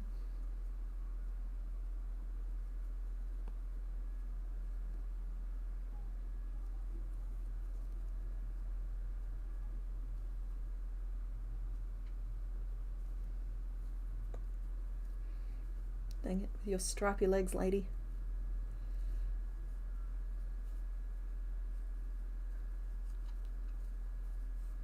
Oh, yeah, no, I can... I recognize that the prickle, what's causing the problem there. Some words can also be extremely context dependent.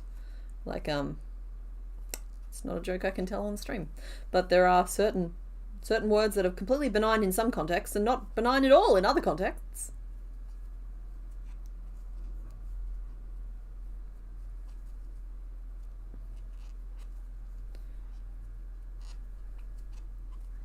Three, 4. You made my dung beetle? With a 1 millimeter hook he's itty bitty had to make a little dung ball too? Oh! See, that dung beetle didn't get as much love as I thought it deserved. I thought that was the best pattern from like that whole series. And he was kind of just like, he became a footnote. Maybe it's because I put him in on day 10. And like, day 10 always kind of like... Day 10 can feel a little bit like a filler just because we've already been going for so long and we're not quite at the end yet. But like, yeah, I thought he was great and he just did not get the love I thought he deserved. So I love that you made him little and I love that you gave him his own little dung ball and I love that. Thank you.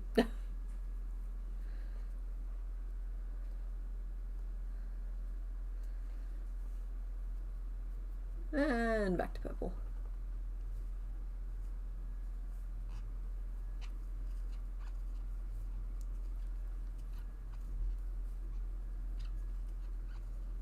3, 4, 5. Okay, we're at the knee joint now.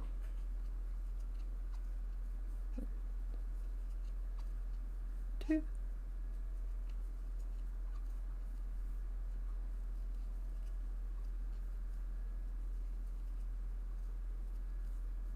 Okay, good. Our leg is reaching the point where it is too big, but it's doing its best. I'm trying to work out how I want to do this. I think we're going to do quite an abrupt turn here. So I've done 2 rows of purple. It's just at 5 around like I said it would be. And then I'm going to chuck a massive increase on one side and a massive decrease on the other, even though I only have 5 stitches to work with. So honestly, with 5 stitches, the way to do it, normally I would prefer to do like 3 into the same stitch and then a single crochet 3 together, but instead what I'll do with 5 stitches, just pretend that's a full circle. I know I've drawn them so that there's a gap, is I will work starting here. We'll go increase, and then I'll decrease across those 3. So that means that I'm splitting it over 2 stitches, but it's fine, and that's going to help curve it a little bit in and give us a little bit of that top knee joint, and then I might decrease again in the next row just to lock it in, but by then we'll be in yellow and we'll just be doing the little noodle into the body. And this is the final piece, so we should actually get that name poll started. Alright, so we're naming Ariados this time, and I'm just pending the name list again from Mr. Bones. Sorry, honey, I know you only just sent it through, but it whooshes past.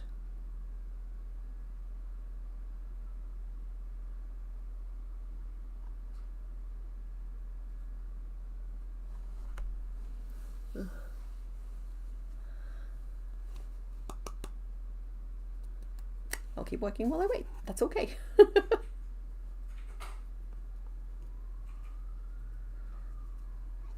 Oh, as soon as I look away, it appears. Okay, we have Ariana the Grande Arachnid. Yes, I recognize that that's a long name. I am allowing it to sneak through. Rosie or Athena, depending on Spinnerack, so that would mean that this is Athena. Miss Scarlet and Shelob. Miss Scarlop. And Shelob. Okay.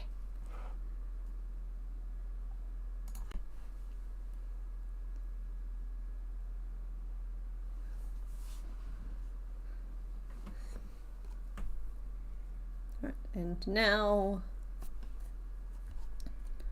I do the thing.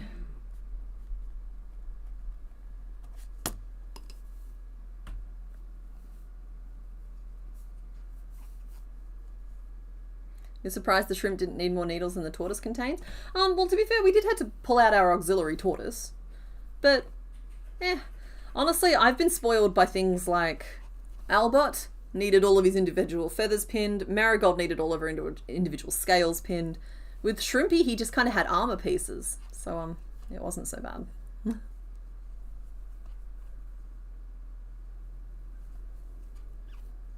Come on. We've got this.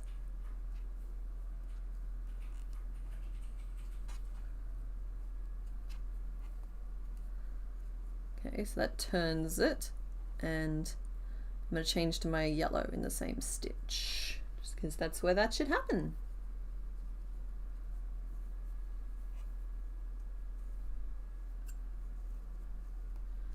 Okay, that doesn't mean we're done here though, so we'll still go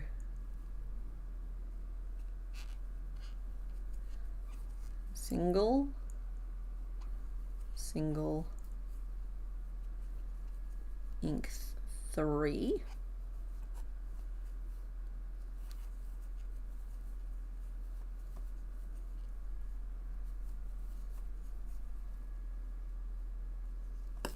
how did I end up with more stitches than I should have? 3, 4, 5. I should have had 5 stitches. Now I've got 6. Do I? 3, 4, 5, 6. Yeah, I have 6. You're just annoying me.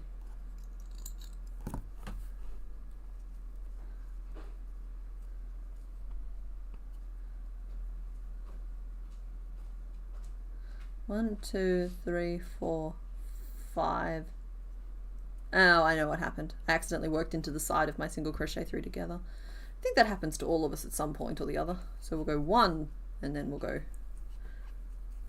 1, 2, 3.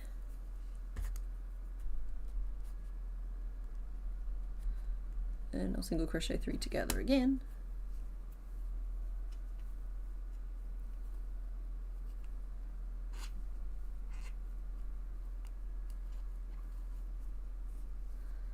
And I'm going to start with a decrease as well, because I want to be 4 stitches around, not 5. It needs to be narrower than that. So that builds like a little bend in. It's not the perfect bend. It's not perfectly sculpted or anything like that. Oh, wow, this is a very close vote, folks.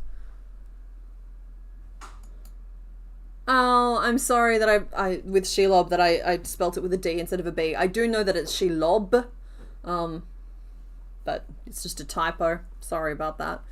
I'm gonna make a back spiky too. I did forget about them when I was like, oh, this is the final piece, but I will make one.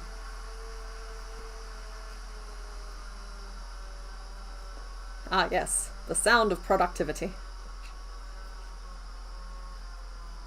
I have so many plans this afternoon. I'm excited for them. So I'm doing a big cookie cook-up, right? And there's specifically, I'm going to be making, over Christmas, I found a better way to make my, okay, admittedly it's gluten-free gingerbread, but let's not all read too much into that. My gluten-free gingerbread, but for that I want to cook up like a big batch of it because it freezes really nicely, and I want to turn some of it into ice cream sandwiches because I've got the ingredients for homemade ice cream as well. So I'm gonna make some like ginger cookie homemade ice cream sandwiches, and I want to do a bunch of cookies and get them frozen in the freezer so that they'll last us a couple of months because they're good. And as we head into winter, I know that we're still like clawing our way through summer, but as we head into winter, I'll try and keep them on hand as well because they're good for fighting off those colds. The little bit of ginger in them is nice. I have given you creepy little legs, lady. I don't know if I like these. Okay, it's not so bad when I attach them in the right area. They're a little chunkier than I would have liked, but they'll work. And to do this, to cook the amount of cookies that I want to cook, I need 1.2 kilos of oat flour. So Mr. Bones is out there painstakingly sifting and grinding me some oats into oat flour because it's cheaper that way. He's a good lad.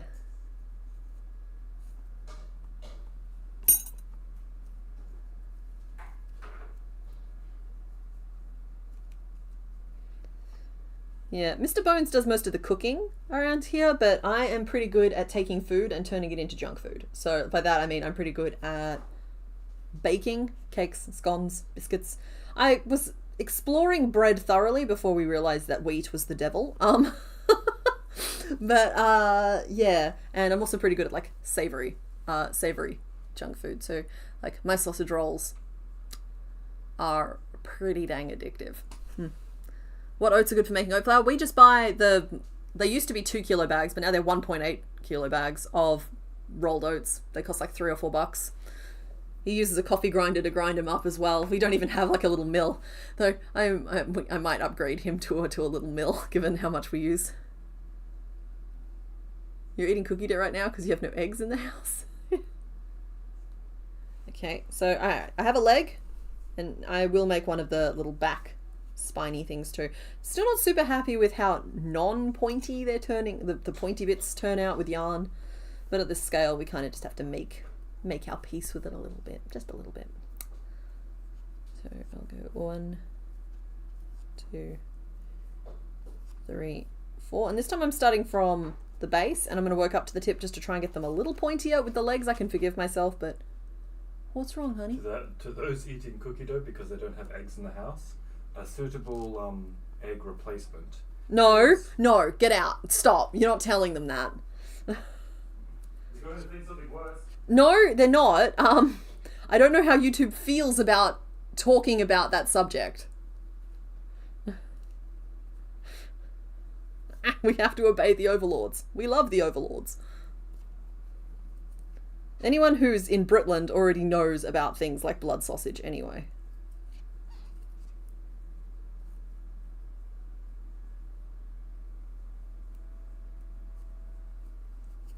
Please note, Complicated Knot's official position is that you don't consume humans. I, for one, welcome our YouTube overlords. I, for one, welcome our YouTube overlords. Okay. 4.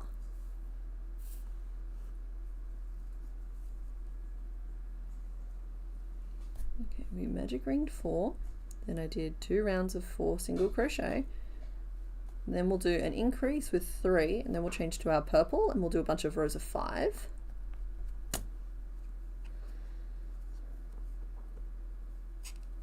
Well, while that name poll chugs along, oh, we do have a winner now. It was very close for a while there, but it looks like you guys have picked the long name. I don't let very many through, so it doesn't surprise me that you guys went for it. It's been a while since we had a Sir Ned the Nice Neddington 69th of his name.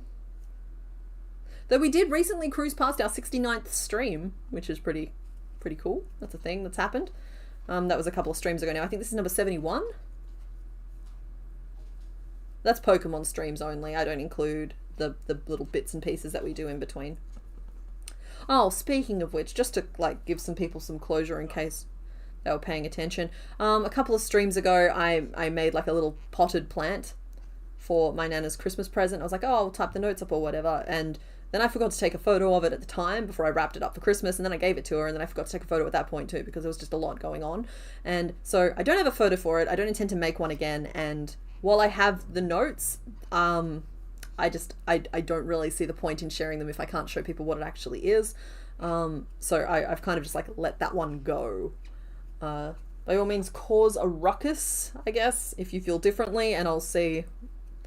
Maybe I can do it as like a mystery pattern type of thing, but like it's not. At this point, I don't consider it worth the time it will take to transcribe it. And also, it can be in any one of 5 different notebooks. So I've kind of just like released that one back into the ether. And at some point, we're likely going to do some kind of pot plant anyway. So it'll come around again at that point. Don't forget to hydrate or dihydrate. Yeah, I'm a little too good at the dihydrate part of that.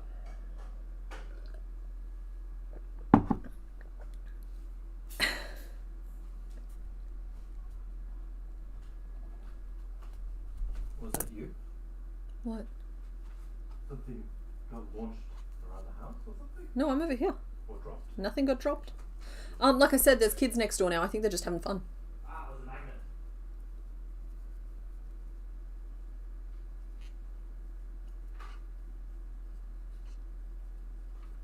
Okay. And we're going to decrease. So I did 1 row of 5. Now I'm going to decrease and do 3. Yeah, as I said, it wasn't a super memorable thing, and because you guys didn't see how it turned out, I honestly don't think the stream gave a good impression of it anyway. So yeah, I'm just letting that one go. It's just like, I know I like closure for things, and so now I'm putting this information out into the community so that if the question gets asked, at least some of you also know the answer if I don't see it. The 69th stream was Slugma and Dunsparce. Yeah, and like I didn't know because sometimes I don't often see the stream number until after I'm changing the thumbnail over, which happens on the Wednesday. So I saw it at that point. I'm just like, oh, we missed the 69th. We didn't acknowledge it at all. That's fine though. I don't think it's like particularly notable. We have plenty of other lovely, fun, wonderful things going on at all times.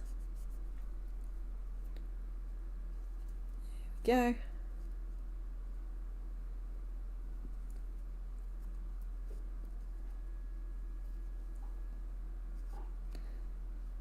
One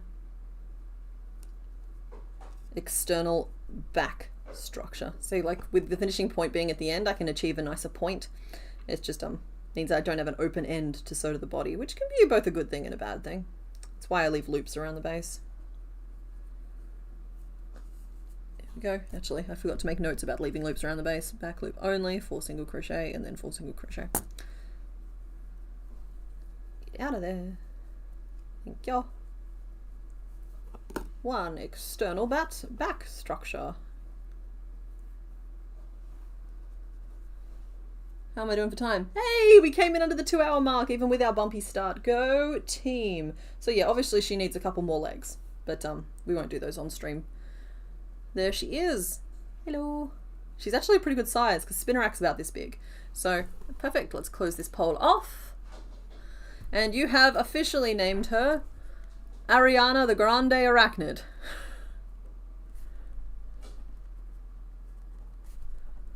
Arachnid. She's got you walking side to side. Perfect. Cool. All right. So let's move right along then with her done. Let's remember how to move along. There we go. So I will let you pick another one from this board, I think, which is the theme today is bug-eyed. I'll let you pick another one from this one, but then I'm going to go on break and it's probably going to be like 10 minutes. If it stretches to 15, you know I've taken a nap because I'm feeling a little bit dusty, but I think some caffeine might help fix that problem. So I'm going to go get some sugar or something. And there we go. So you guys can pick 1, 2, or 4. And yeah, I'll enjoy the break scrolling Pokédex. Though I admit that I do need to update it because I think it's still back last year. I think last time it got updated was November. Let me check that actually. Well, I've got you. I can prattle on a little bit more. When did I last update you? October 2025 was when that one there was updated. So yeah, anyway, starting the poll, turning on the mini player, and I will see you guys when I get back.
Hello.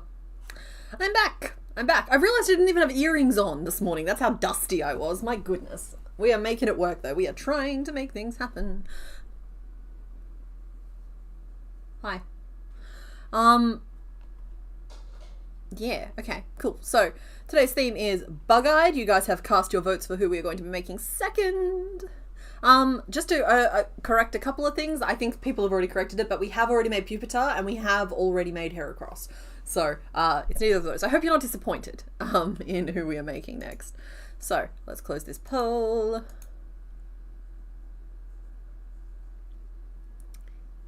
Herbaceous was done during Soul Silver. I love autocorrect. Autocorrect has some opinions. Yes, so you guys have voted for number 4 with 64% of the vote. Then came number 2 at 22% and 1 at 14%. So let us just erase door number 4 and I will reveal who we are making next. And it's not someone I've seen guessed. So today's theme was Bug-Eyed, and it's kind of a dual theme. And I'm once again going to leave just a small patch of colour on the screen to prove that I'm not just actively messing with you. But we're making Yanma. Because, again, if I zoom right in, look at this. Look at that colour. Right there. It's a bug. The door is the colour of its eye. Did the same thing with Ariados. So yeah, we're making Yanma. And the door colour was messing with you just a little bit. Yeah, fine. You can have a grey outline. Close enough. So yeah, we're making Yanma next. We've made Yanmega before. I can't remember if I said that already. And for a while I thought we'd made Yanma. Yanma hadn't been on any of my lists, but I checked and we haven't made him. As far as I know. Correct me if I'm wrong. I'll let you pick again if I'm wrong. Did not expect Yanma, I'm telling you. Nat is here. Hi, Nat! You arrived for Bug Day. That's great.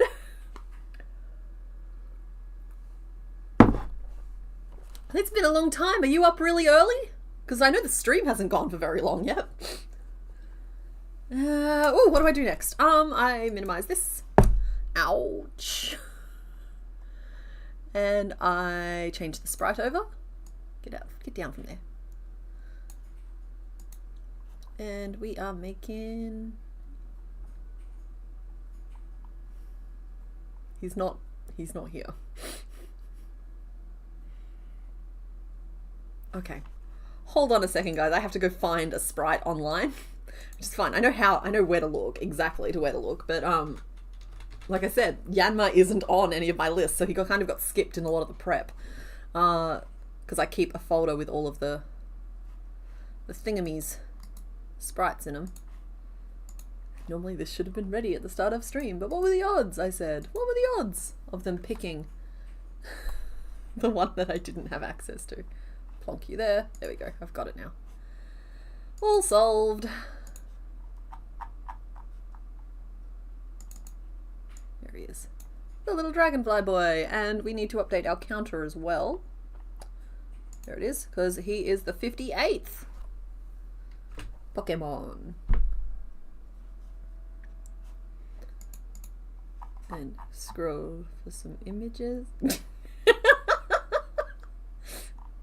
Sorry. There's some really cute gifs of this Pokemon. I love it. I love going into the Discord after a new Pokemon's just been announced. It's 6 AM here. You placed an alarm. Oh, thank you. It's just, yeah, it's been a while. So Yanma should be a pretty simple boy to like whip out. I need to check exactly what... Sorry, my mouth is doing something weird. Exactly what this body is. If there's any like other segments to it. But currently it just looks like that. And then a tail with a thing and a thing and a thing. He's got some tiny simple little wings. He looks real simple to me because after... Oh, he's got a Loki crown on.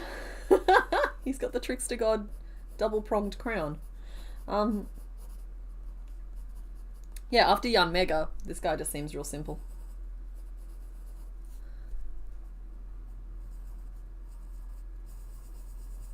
Almost a little French mustache vibe going on there. His wings do have a stripe on them, which is less than ideal, but I'll get over it.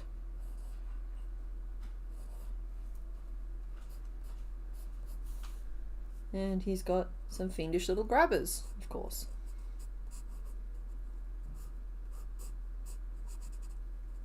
So yeah, by now I'm sure you've worked out that, as I said, the theme was bug-eyed, and the colour of the doors is the colour from the eyes of the bugs.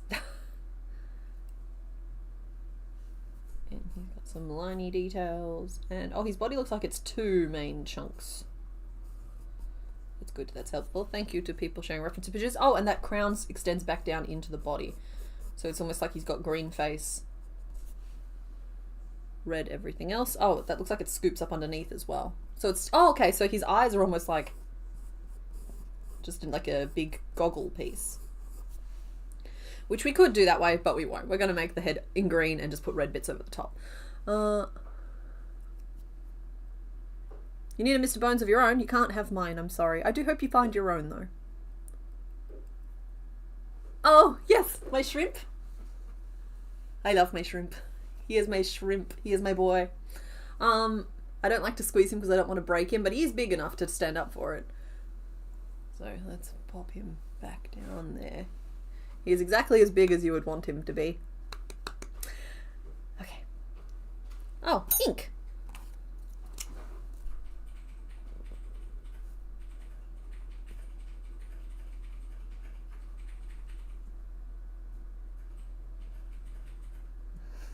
Little French mustache mouth. I know it's more like this. Oh, and I think we're going to do safety eyes again for him.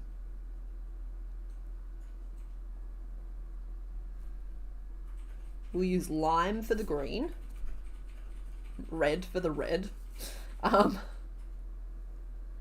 in all, except for maybe the wings, he's going to be pretty straightforward, I think.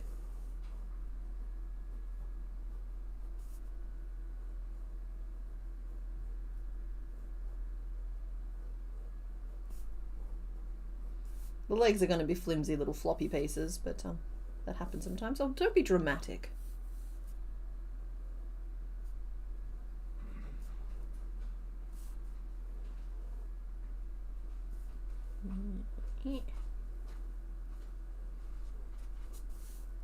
Hello? Hey, pretty lady. I can give advice on where to find a Mr. Bones if they want. Oh no. Where? Okay. What? Wait. First of all, are we breaking any laws, both national or international? Okay. Okay. Well, you know what? No, give them the advice, but know that this is not an official Complicated Knots opinion. Yeah, this is an official Mr. Bones opinion. So put on a sundress, and then go to Bunnings and look confused. And then once you move him to a secondary location, then you take all the skin off. Which is convenient because you've just been at Bunnings, and so you can buy all the stuff you need to remove the skin there. Perfect.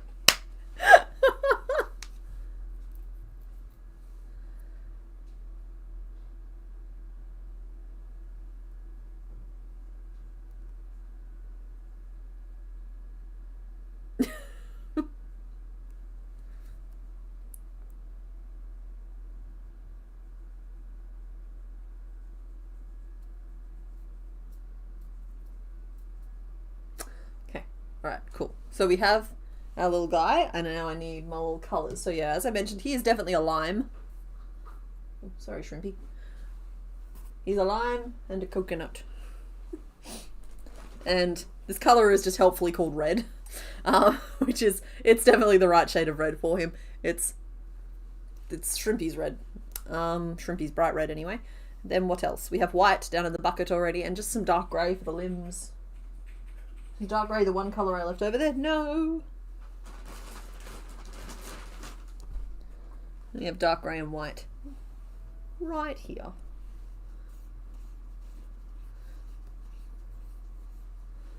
Yeah, we have our colours. We're good. I'm just going to move these. Do I have a bucket going? I do. Down there with for alligator. I don't need all of these crowding my workspace right now. We'll just chuck them back in there for now. We've picked them. We're all good. In terms of where I'm going to start, he has a very big bulbous head, and then his whole body is just like a little schloop, and then a long prong. In fact, it's kind of flat on top, and all the shaping happens underneath. I've got a little bit of a blob, and then I could do sew-on fins depending on the size, or we'll just stitch them. We're going to need to stitch on the two little white, I don't know if they're grabbers or stabbers, but Is there an orangey red? That kind of is my orangey red. Yeah, because there is a pinker red that's a similar readiness. This is the orangey red. Other than that, my only other option is that shrimp or Outback?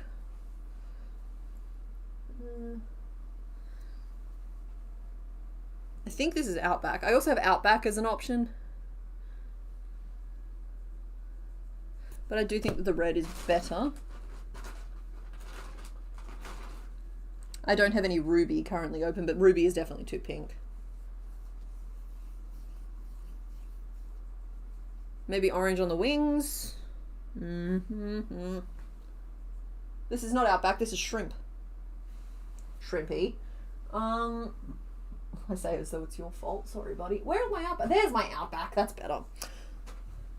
Okay, so there is a fair argument to be made here to make him Outback instead. The colours are reading pretty accurately on camera. Okay, right. You know what? You guys are right. I'll use Outback. Sorry, Bunnings is just like a hardware store where you buy tools and building supplies and landscaping stuff and plants. It's a big old warehouse. You buy sausages out the front. That's the rules. Sausages are out the front of Bunnings. Hang on to the cartilage during bone harvest only if you're looking to make soup. Outback. Yeah, cool. Yeah, I think we all agree that shrimp was not right, but having found the Outback is correct. I can tell when I'm wrong. It happens sometimes. So I'm going to still make this all in one piece. I'm just going to start working it up a little bit. Green, magic ring 6. We're going to do 6 increases. The other is just too red. I agree. I kind of thought the red and green was a vibe, but the Outback is closer.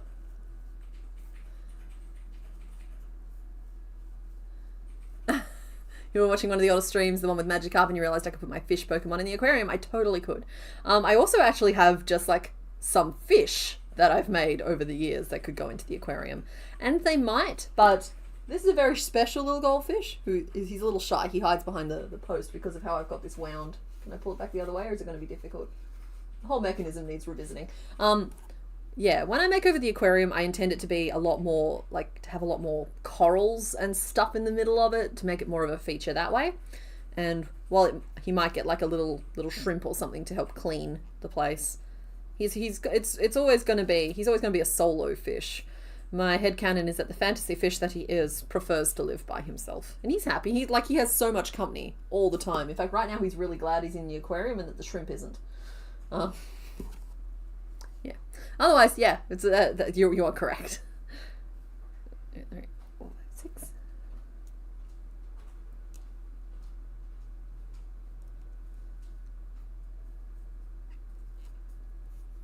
Hello, Ashley the Stitch Potato. You are welcome here. We're happy to have you. Oh, night! Angry Bear Ironworks and Bunny Badger, thank you for hanging out.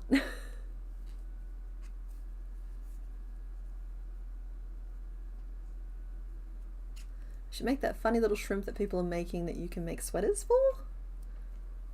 I've not crossed paths with that. Sorry, don't know that one. Introvert fish? Yeah, a little bit. Either that or like hyper-aggressive fish. But introvert is always a nicer way to saying that.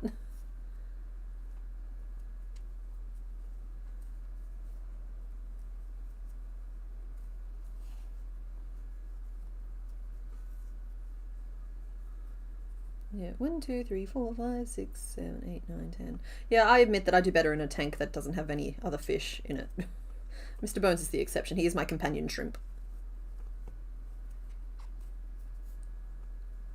There we go. And we want to go bigger.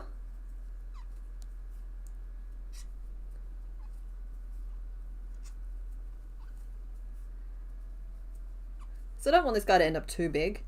I wish I still had Yanmega lying around, but I think he's a Gen 4 Pokemon anyway, so he's not really super appropriate for the stream. But yeah, he's just like a complicated grown-up adult version of little tiny baby Yanma.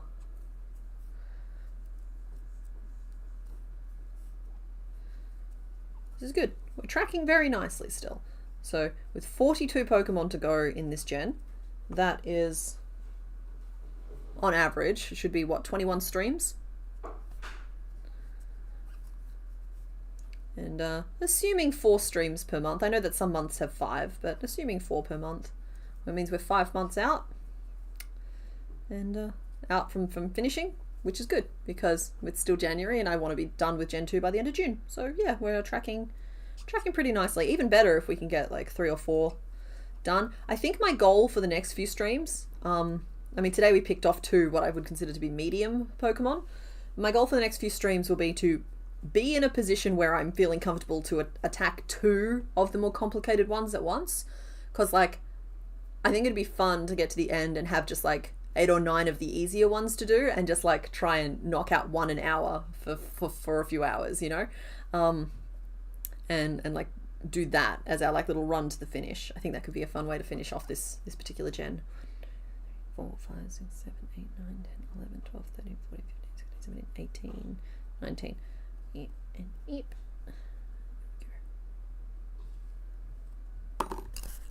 Gotta write the rows down. It's the whole job. The whole job is writing the rows down. Mr. Bones is one of those algae eating fish that goes about its own business. Yeah, or like little catfish or little shrimpies, something. Yeah. Yeah, they are fantasy coded, right? Like I said, I describe them as I feel like I've done a favor for a dwarf.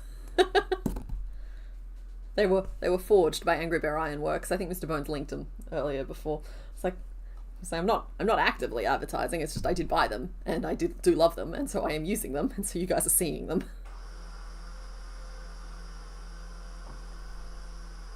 Is that big enough? Could I literally just make you this big? A little bit of the head, a little bit of the body. Yeah, we can just make him a tiny little dragonfly. Did new Mr. Bones Law just drop? Is he a merman?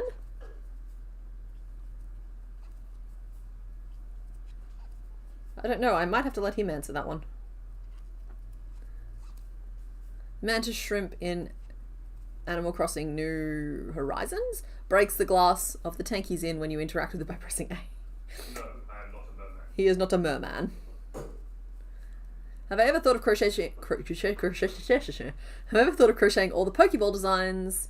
Not really. It's just a ball with some different colours. That said, I mean, I might do them at some point, but they're not the most interesting part of Pokemon to me. But I might do a set to round us off, or like, I know that they do have some fun designs to them. They do. But I don't think it's video worthy at this point. It might be a stream we do at some point, like, hey, let's make the things. Hey, what's that grinding noise? That's Mr. Bones making me some oat flour because I need 1.2 kilos of oat flour to do a massive batch of gluten-free cookies this afternoon. I'm gonna be baking. And he's very supportive about that. It's cheaper to grind your own oats than it is to buy oat flour over here. I don't know if it's the same everywhere, but like, it's significantly cheaper. Speaking of which, guess who's not currently doing a name list? Yeah. Speaking of which, we do not have records of any of the names you have suggested so far for Yanmar, if you have suggested any, so if you say them all again, I'll start keeping track.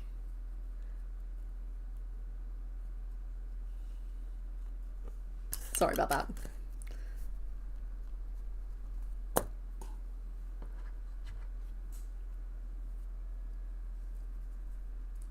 The only time he's part fish is when he's eaten a bunch of fish.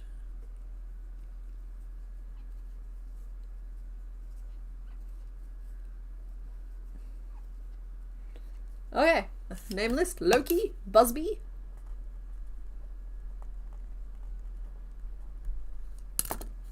I could do 1 per completing each gen. Yeah, that's true. Maybe.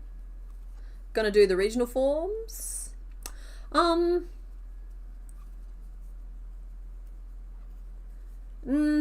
I'm still of the frame of mind that as long as I get 1 Pokemon made of each name of Pokemon, we're good. Because like, when I'm looking at gens, I have the list, right? I have my list, and the list does not include regional forms. It just is just the Pokemon. Sorry, it's 1026. I think I was saying 1025 earlier.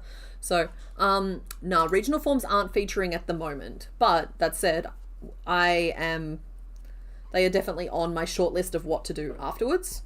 And if they come up as like a playthrough challenge or whatever as their regional forms, I think that they might still count and get made.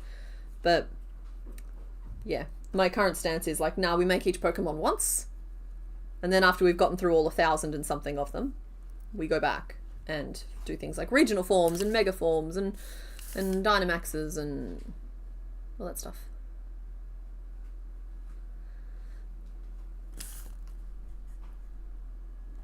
Okay, Fafnir is officially going on the list. Fafnir food. Frisch, our friends, not food. Evanroot. Oh, Evanroot. I'm kind of like not loving the country names for it.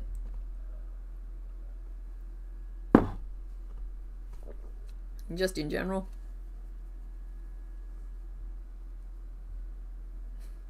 You have a joke, maybe you've already told it, a skeleton. Possibly Mr. Bones goes into a bar and asks for a beer and a mop. That's funny, I like it.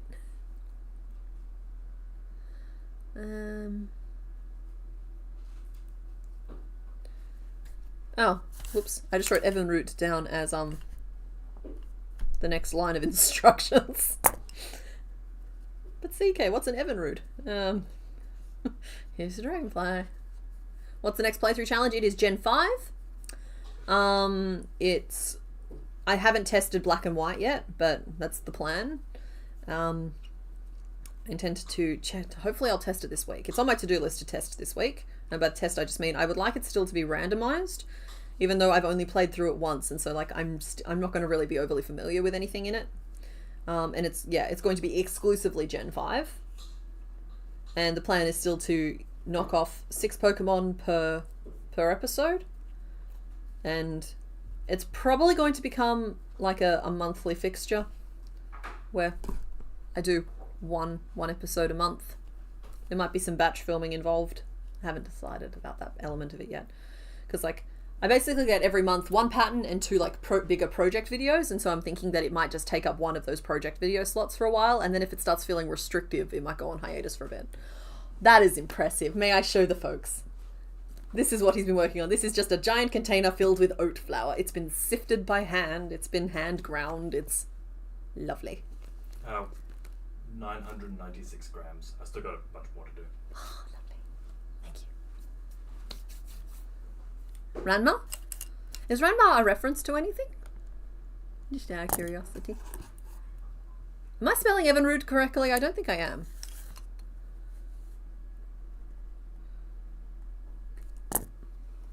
Happy times on Keyblade Mistress.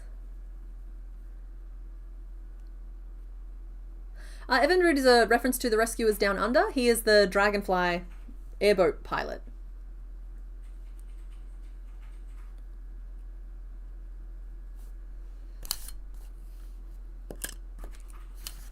He gets all tuckered out.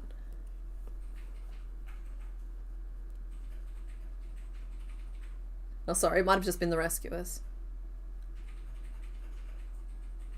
Yeah, I thought it was an anime or manga reference. Like, I definitely heard it, like, associated in that sort of thing. Go 3, single crochet 3 together.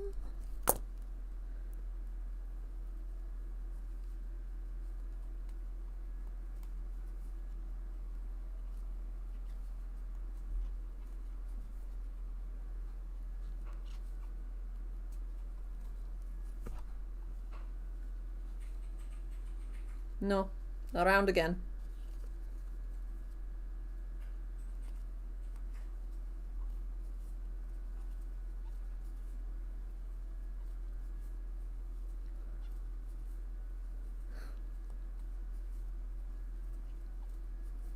It's Evinrude, so Evinrude.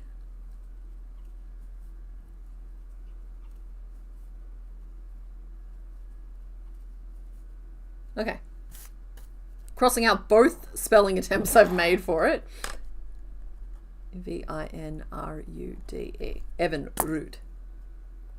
And you have to imagine it being said by like a pretty little mouse dressed all in purple in a heavy, in like a, what is it, French accent, or is it Austrian? It's like, no, Evinrude. This is very sweet. It's nice. Your Thermomix blitzes oats into fine oat flour extremely quickly, but there's also cheaper thermocookers. Look, we have a food processor. And you can actually just buy electric flour mills these days. And so, like, we are going to upgrade it. It's just like, when we're experimenting with something, you don't spend a lot of money on it first. And so we weren't sure if this oat flour thing was going to, first of all, be suitable for what we needed, or second of all, stick. Like, we didn't know if we were going to stick with it. And we have stuck with it. And so we'll be upgrading the equipment in use. For sure.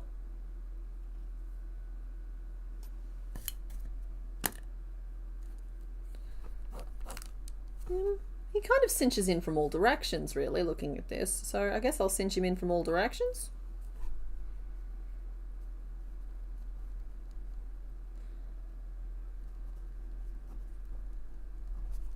Need to put the eyes in soon, which is hard because I don't have any other features for his face. I'll do this one row and then we might swap pieces briefly. I haven't decided yet. Austrian? Yeah, there we go. It's been a minute for me since I've seen it. You can only see Chuppa Chups in Yanma? You think you're hungry? Well, Chuppa Chup is officially going on the list. Yeah, the Rescuers have the second movie. They come to Australia. And I'm sorry, the bad guy in the second movie is way more creepy. Because, like, the first movie didn't make an impression on me at all. The second movie with the little girl in the swamp with the alligators, that's the Rescuers Down Under, right? Or is that the first one? The scary woman with all the teeth and the red hair. And the diamonds in the bear.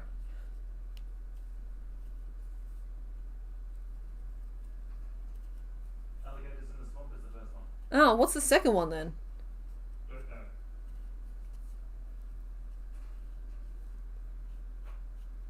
Down Under gave us Joanna. Yeah, I'm the lizard.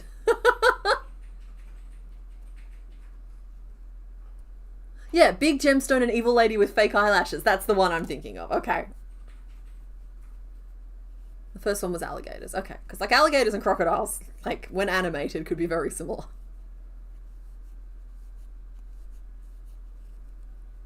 Okay. I need some eyeballs. Little boy is the second one. It's funny, why do I remember the goanna and not the child we were rescuing? I guess that says a lot about me as a person, doesn't it?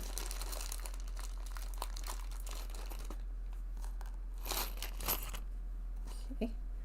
Where do your eyeballs go, mate? Where's a reference? There you are. I'm going to just like hypothesize a location and then I might actually make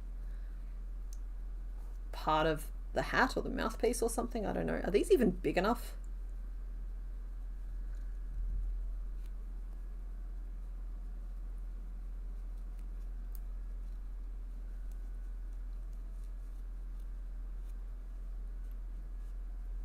Oh, yeah, I know. I remember something about an eagle.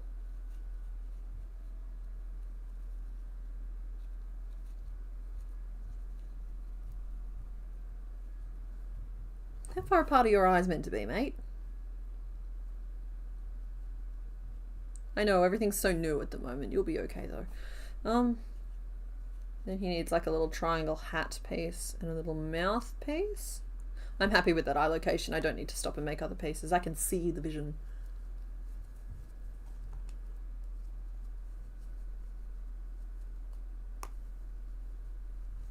Ow. One of the only English quotes you know, mostly know the Dutch quotes. Huh. Yeah, I went to high school with a dude whose family was Danish. Okay, his family was Danish. I don't actually know where they were from, but they were Danish. And at one point, I was talking to him about a movie, and it turns out that he always thought that was just a movie from his country, and that didn't know that there'd been an English translation for it. And that movie was Troll in Central Park. Now, does that name mean anything to any of you guys? Just curious, because like it's kind of like one of those like I don't know, I feel like there was a lot of movies from my childhood that were just sort of like, they don't really hit the same way that like big movies hit now, I guess. It's just like, there was a lot of like those little tiny little quiet ones that kind of just got in there. And like Troll in Central Park, I had to have seen that like dozens of times. Just that little troll in that little sewer or cave or whatever, just going, there, this is my patch, and just creating his little patch of grass. You know that one? Yeah, awesome, excellent.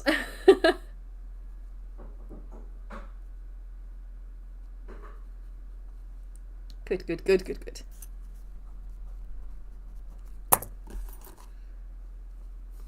Yeah, I remember him getting excited because I knew this movie, but obviously I knew the English version.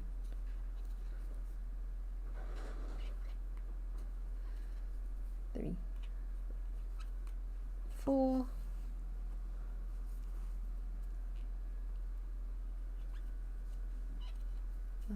And this is 6, and I'm going to change to my look, guys, I'm going to call it red, but the color is Outback, so it's technically orange. And frankly, this color, this Outback, has been used a lot for this gen. It's come up a lot. It seems to be Iceberg and Outback were colors that they just used a lot in Gen 2. Penguin. Troll in a sewer sounds like me. No, Nat, we are bridge-dwelling trolls. We like the bridges, not the poop tunnels.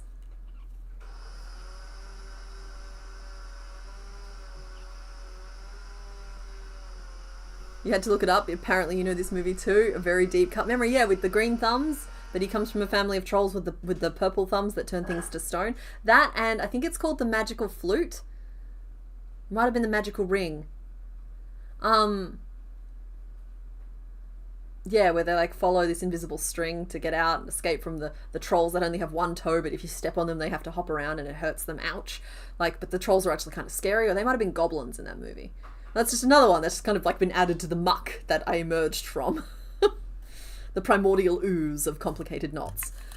I didn't write down anything. I did red 6 front of single crochet. Yeah, forget about core memories. This year we're doing primordial oozes.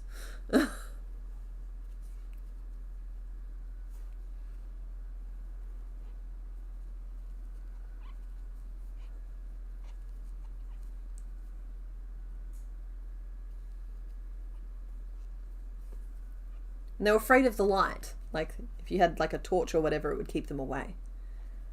Which frankly is a good, smart feature to have in a children's film. Like, give kids something that they can actually access to combat it if they're having nightmares. You know what I mean? Like, I approve of this method.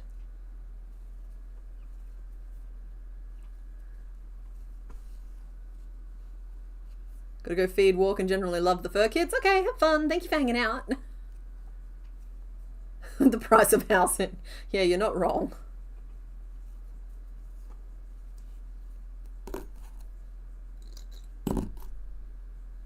So, yeah.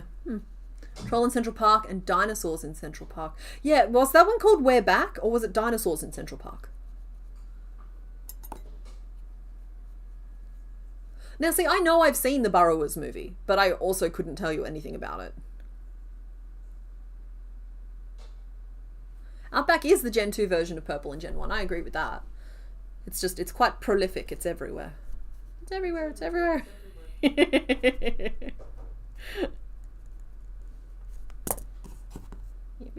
There's my hook. I think that's literally all of the green that's on this little guy. It's funny because when I look at him, I think, oh, that's a green Pokemon. But no, he's actually not. He's mainly red. We're Back. Yes, it was We're Back. Excellent. That and like the Land Before Time movies were a big thing growing up. We used to do like colouring in competitions at the local video store. Stop me if I start getting too old for yous. The winners would go up on the window and get like a voucher or a copy of the movie, which at that point was on VHS.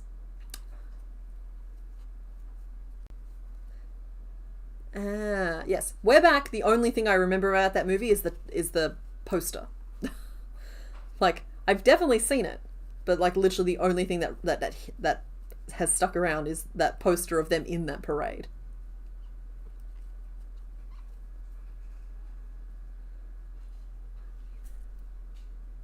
Gotta write the rows down.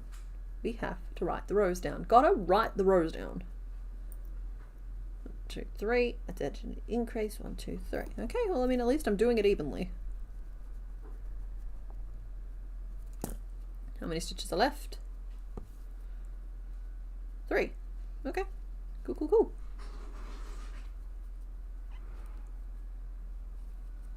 I need to stop and check this. Something's gone wrong. Oh, ours wasn't a block blah blah blah blah blah blah. Ours was a civic video. And it held on for a very long time. In fact, Civic Video and Video Easy held on for a really long time just because they slowly kind of converted into DVD stores, but then streaming killed DVDs as well. So I still have my DVD collection though. It's nice and reliable, and I don't suddenly lose access to any of them without notice. So yeah. 3, 4, 5, 6, 7, 8, 9. I'm sorry, I'm sounding old again. 1, 2, 3, 4, 5, 6, 7, and there's 2 stitches left, and I think, yeah, so something did go wrong there. 1, 2, 3, and an increase. 1, 2, 3, and an increase, and then 2 more stitches there. See, something's gone wrong.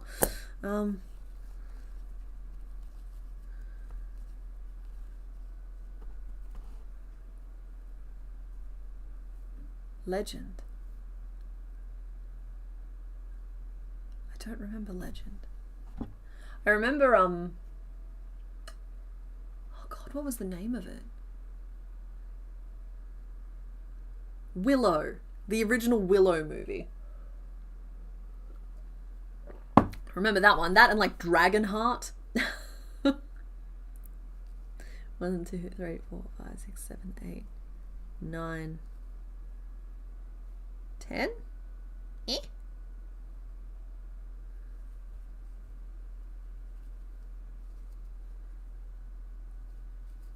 Now listen here, you nasty little dragonfly. I'm going to need you to wrangle your numbers a little better, because this is just not making any sense at all. Okay, how many stitches do you have now? You should have 6. Why do you have 7?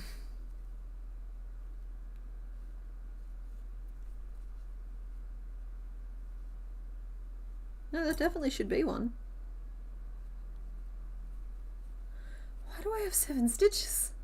Did I skip a decrease? I mean, I'm just going to force one now so that everything starts lining up again.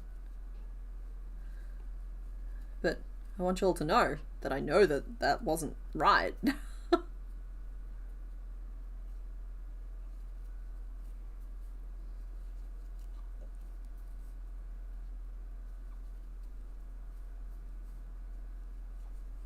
I'm sorry I don't remember Legend. It's like something about it is ringing a bell, but I couldn't tell you a single thing about it. And so I didn't want to sit here and pretend. You'd be able to tell. There is a sequel to Dragonheart, and yes, I have seen it. Wait, and I know that there's one of the Quaids is in one of them, but I can't remember if it's the first one or the second one.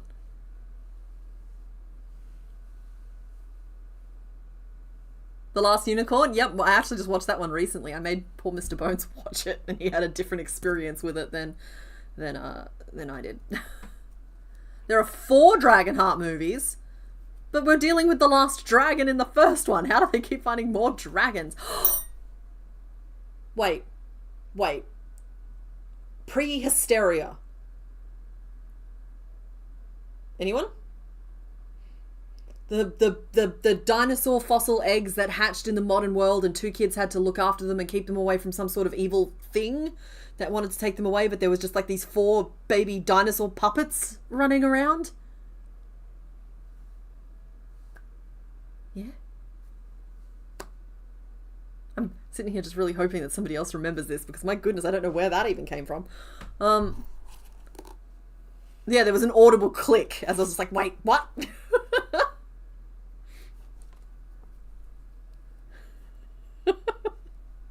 Y'all, don't be mean to me.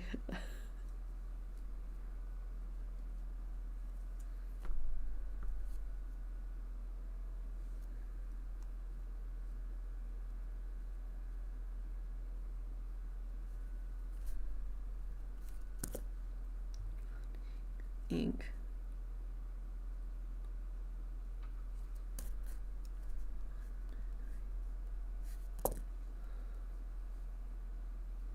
Okay. All right. I'm back on track now. 1, 2, 3, 4, 5, 6, 7, 8, 9. What? 1, 2, 3, 4, 5, 6, 7, 8, 9, 10. Good. 10 is what I was expecting. We're good. We're back on track. I've resolved the issue. Yeah, I thought there was 4 Prehysterias, but I might be wrong. Tiny Mini... It was a TV series?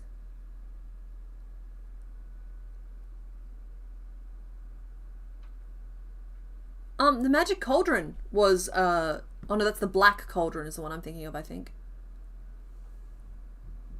The Magic Pudding? I know the book. I didn't know that there was a movie for it.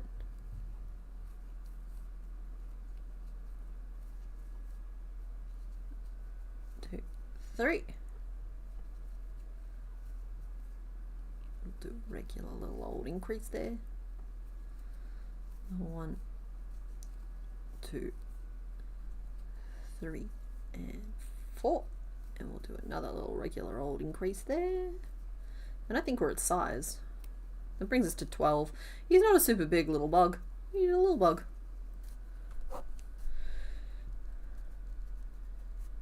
Increase in the single crochet. That brings us to 12.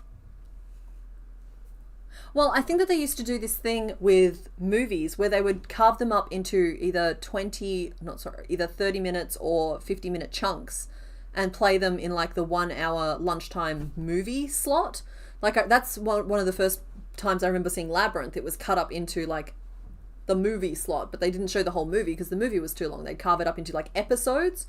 And so I think that could be potentially where some confusion is coming from, where if they've done that to a movie that you only know as having seen it as episodes, you think it's a TV show. Yeah, I think that potentially is an answer to that. Not heard of Warriors of Virtue, but The Black Cauldron was not for you. The movie was pretty... Yeah, it's dark. That's meant to be a very dark movie, and I haven't seen it in a very long time. Yeah, okay. Right, we've got our nub. I'm now going to flesh out the nub. 3 and 4 are recent releases and worth watching. Okay, that's good to know, because I haven't seen the first 2 in a very long time.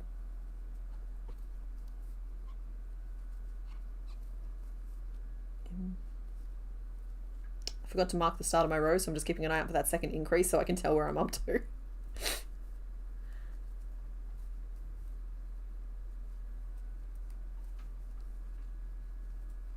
we go.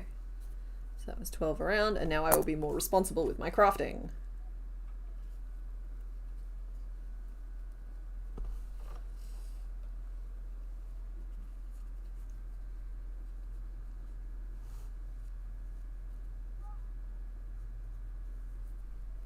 Around again.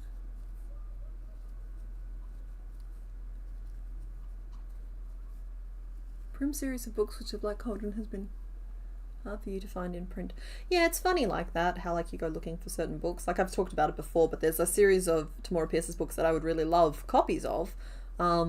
It's the Circle of Magic and The Circle Opens, but due to some publishing thing, they don't really re-release them. Whereas like you can find the Alana books or her Dane books or even her Kell books in like 50 different covers without even really looking. So, but I reread the Circle of Magic series when I was in hospital, because I was hospitalized for a little bit back in my very early 20s, and I don't know, they kind of like, I didn't really care for them much as a teenager, but at that point in my time, I don't know if it was just I was just grateful for something to do, because this was back when hospitals didn't have televisions, or at least the one I was in didn't, and so I was just like stuck there. Like those books kind of really hit quite hard for me. Plus, I love that like Sandry is canonically Ace, and that's very cool to me as well. Maybe worth an audiobook grab? Oh, in the Prim, is that the Prim series? Or the Laker films? Or are they both the same thing? Can't remember if it's on Disney or another streaming service, but there's a documentary about the making of the Black Cauldron and all the troubles that went into making that film a reality. I can imagine so. What are we talking about now? Oh, I was talking about Tamora Pierce's books.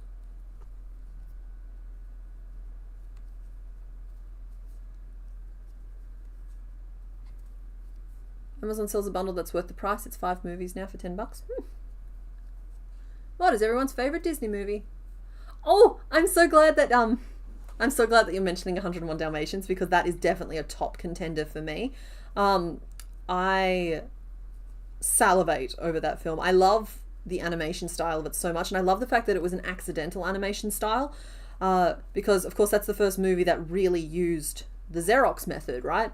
Like literally, instead of having to like hand draw every single cell, they photocopied drawings, and that's why you get that little flicker, because back when you were hand drawing and hand inking everything, you didn't have to erase as carefully because you were just like putting stuff in, so they were only doing it to that level. And so all those little like flickers that you see throughout the movie, those are the actual guidelines of the animation, and it's like something about that makes that movie so like warm and dense and visually interesting to me.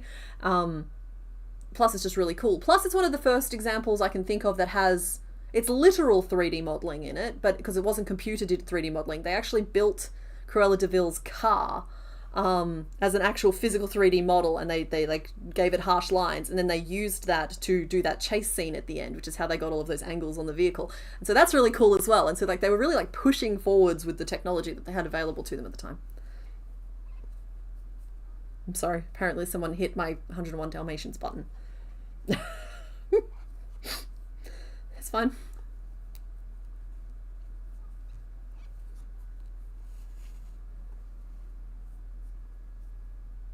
Bookmaster? I remember. No, was it called Bookmaster? It's the one where they were looking for the exit sign, and then they had like the pink fairy book, the Western book with the mustache, and that creepy horror book, right? Pagemaster, I think it was. Yeah, Pagemaster. Oh, I gotta watch that movie again. Great. How many rows of 12 single crochet did I do before? Dang it. I got all excited to talk about things and I got distracted. I think it's 2 and then the front post.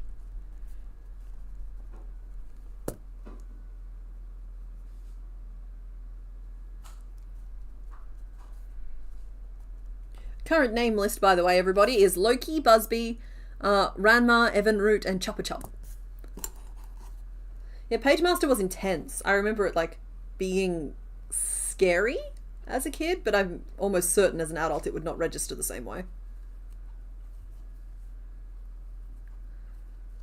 Mulan is also a good one. Real good. The Great Mouse Detective? Love that.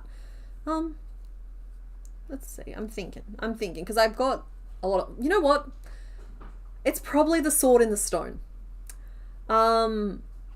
It took me the longest time to be able to find that on DVD, because they used to do this thing where it was stuck in a vault for a long time and they'd only do like periodic releases every 7 years or so.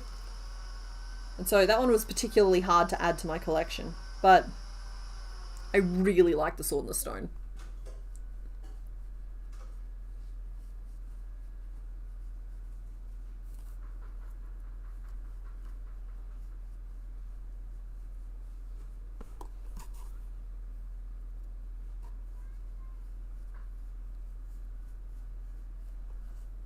Forgot about the vault thing, yeah.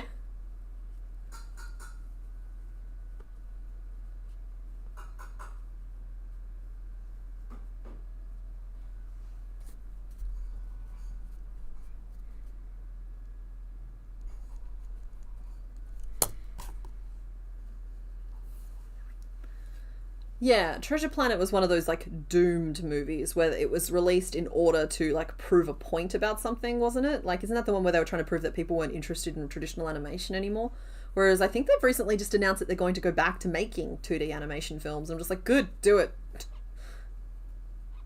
Anastasia's not a Disney film, I'm sorry to tell you. I know that we're talking about movies in general, so I'm not saying that your entry is invalid, but I believe the question was Disney films. Anastasia is a DreamWorks. So is Thumbelina.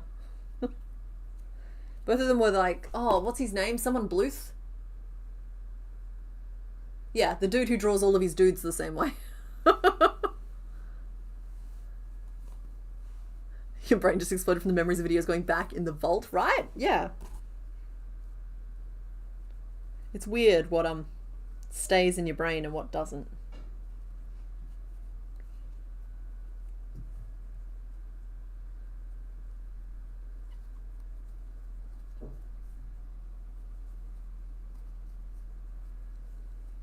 Oh, The Emperor's New Groove is excellent. They made some good choices along the development of that one too. I can't remember the specifics anymore, but I read recently what the original intended storyline was, and I'm just like, my goodness, did they do some good things with the chaos in that film. The chaos brought that film to an entirely new level. Don Bluth, I was going to guess that. Oh, Muppet Treasure Island absolutely is a classic. I have a little nibbling who has just gotten into that, and he's 3 years old and he runs around singing Cabin Fever, and it's the best. It's the best. It's the best thing ever to happen to me ever. It's glorious and it's the best. He also likes to sing the Sailing for Adventure song at the start. Yeah. Very into pirates. But you know what else is good? I'm going to reintroduce DreamWorks into this conversation. Okay, a movie that is far better than it had any right to be is The Road to El Dorado. If you have not watched that film, then you need to feed it into your ooze. It's just the rules. Like, I'm sorry. Like, that movie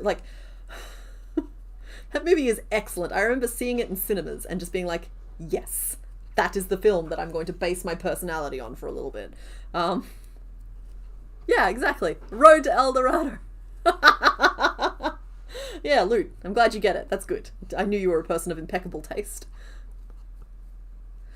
Okay, I have to talk about Anastasia for a little bit too, because Anastasia gave birth to one of my favourite movies. Unironically, as an adult, one of my favourite movies is available to watch for free on YouTube. And it is Bartok the Magnificent, and its runtime is like 60 minutes, and it is the very soft sequel, but kind of alternate universe version of Bartok the Little Bat, as he runs around and saves the day. And unironically, one of my favourite films as an adult. It's, yeah. Seek it out if you have an hour free after stream, because the songs in it slap. But one thing I love about Anastasia is the fact that, yeah, there's some really villainous villainy going on, but none of the main characters ever know what's going on and make no effort to foil it or anything. It just sort of falls apart on its own. Like, Anastasia has no idea that Rasputin is after her. They never cross paths. There's, like, the bad guy's whole evil plot has no impact on the storyline whatsoever. He's just sort of there. And, I don't know, something in me that speaks to the futility of it all. Oh yeah, Ferngully, it's been a while. Oh, and the Swan Princess, if no one's mentioned that. That one there was kind of formative for me as well, the little hunting scene.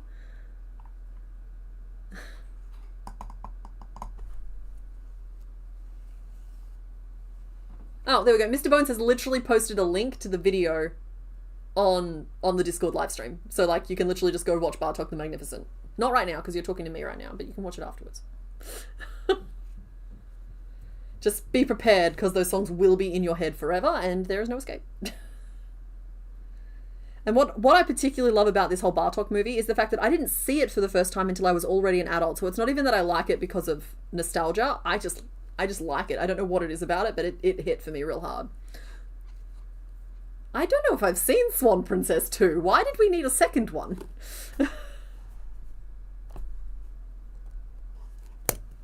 Oh, baddies! Those are very cute little baddies, whoever just posted their bats. I'm in streamer mode, so it truncates the names a little bit in Discord, so I can't really see all the letters. I can usually guess who's who. 1, 2, 3, 4, 5, 6, but I can't guess much from just, it's either an I or an L. They haven't even given me the whole first letter. 1, 2, 3, 4, 5. Very cute little baddies. At the end, they do meet, and she learns of everything he did in the past. Oh, okay, sorry. Maybe it's just been too long. My memory of it is that, like,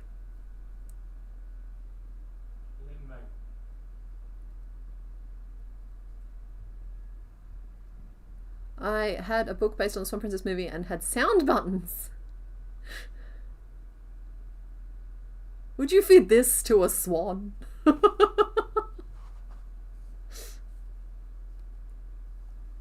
Oh, awesome. Well, your bats are very cute. Hurry Chi Crochet 8901. Cinderella 3, I agree. It's ridiculously good for no reason whatsoever. Like, what on earth was that about? Plus, I kind of liked that one of the stepsisters, like, goes off and marries the baker, right? If I'm remembering correctly. I'm a little fuzzy on the specifics, but, like, yeah. But yeah, Road to El Dorado, back to circling back around, is just far better than it ever needed to be. And just, like, perfect. And I even love the fan theory that Bebo, that's the name of the little armadillo, was a god. Who was just sort of like, kind of like a trickster god who was just kind of in it for the lulz. And, if you'll forgive a very millennial expression. And, like, I even love that. I just think that's a really fun theory, too. Stories should have enough unanswered questions that there's room for theories like that. Cinderella 3 is the only one you own on DVD. Yes, that's what I mean. I actually think I have Cinderella 2 and 3 on, like, one of those, you know how they used to do, like, packs? Don't know if they still do. Packs of movies. And so I have those two together, I think. I know there's something with a lame turtle in it.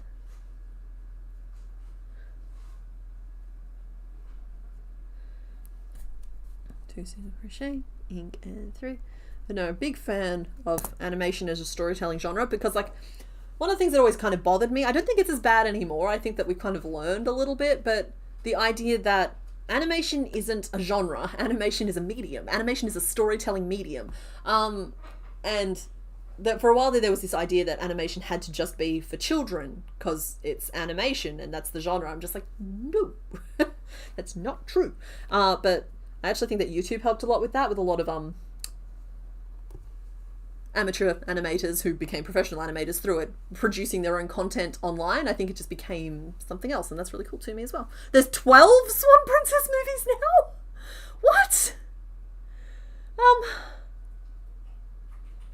Okay. Every time I look, the number has gone up. That is too many. The bats are because of Bartok. Ah, yes. Well, admittedly, I'm a big fan of Bartok, and while I was not thinking about Bartok specifically when I was designing that bat, yeah, like, looking at them side by side, I'm just like, yeah, okay, the fact that I love Bartok and the fact that the bat looks like that is probably not a coincidence. That's what I mean when I say I'm trying to avoid working on anybody else's patterns, because I'm afraid of, like, internalizing things that I like about them and accidentally spitting them out at inopportune moments. So, yeah.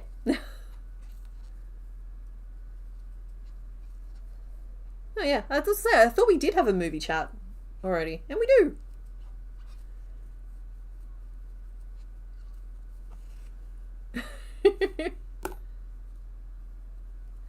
But you know what else is kind of fun? There's a Timon and Pumbaa Lion King movie that starts with this, like, Digatana song. Digatana, Digatana. And it's like, no, stop that. Like, the songs in sequels shouldn't slap like that. Oh my goodness, I'm looking right now at a list of 12 Swan Princess movies, and you'd think that she would try and stay away from the beak. Are they different princesses? Or is it just the same princess who just can't stay away from the beak?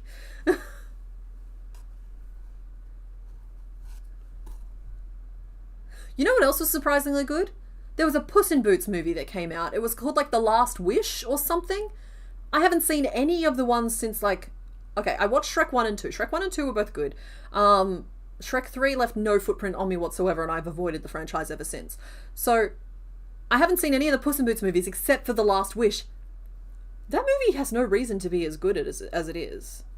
That movie has themes and subtext, and that movie is good. Yeah, she just can't stay away from the beak. I'm telling you, it just keeps calling her back. Like, lady, put down the beak. 3, 4, 5. Okay, well, I think we're 10 around. I'm also still getting a dragonfly done. I'm trying to focus at the same time, and I'm not doing well. I think we're going to go to... Quick before the hyena comes. You know what? I'm just going to sew on the little prongy bits.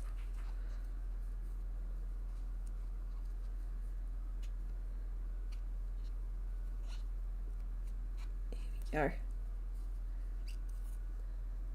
we go. Did you get a little twisted, mate? Maybe a little bit. You're fine. You're fine. Calm down. You need to calm down. Yeah, I haven't seen Cars, but I have seen Planes too. And that was good too. That was just good. You've seen Cars. I showed you Cars. Did you? No, you've shown me Planes too. Yeah, and I specifically downloaded Cars 2 legally through YouTube. Okay.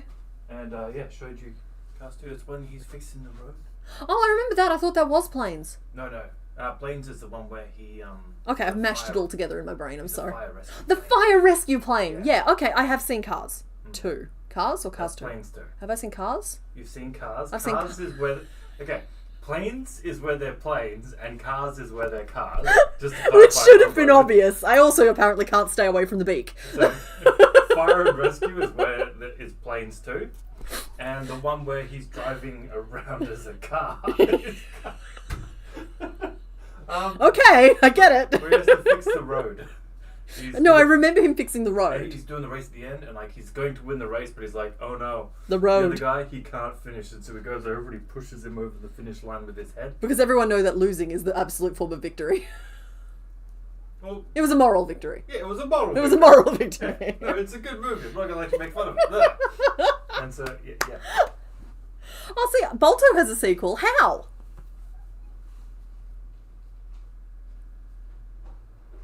I've seen the first one, obviously. I mean, I don't think you could get through the 90s without seeing that at least a dozen times. Have you guys seen The Pebble and the Penguin? Why did they make that penguin so buff? I was like, oh no, how will the children tell that this is an attractive Gastonish penguin if we don't make him buff?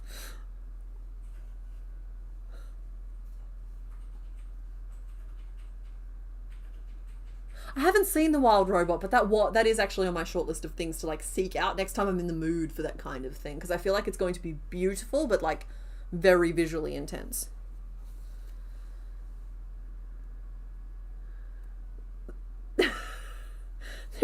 There are so many merch ideas right now.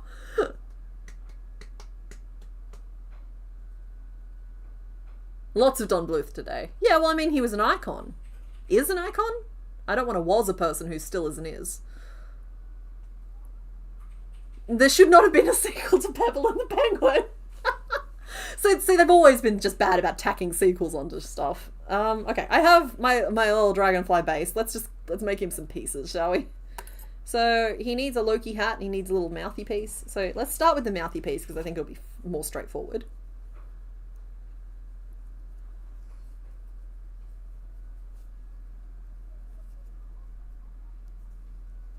Mr. Bones, I hope you're keeping this list of merch ideas separate as well, because I'm not writing any of them down, but like I do want to review them at some point. Thank you, Loot. You're under pressure to pass judgment on all of the little bases. He's not going to be kind of big. His little wings are going to be out here. He's going to be just the right size. You're just the size you should be.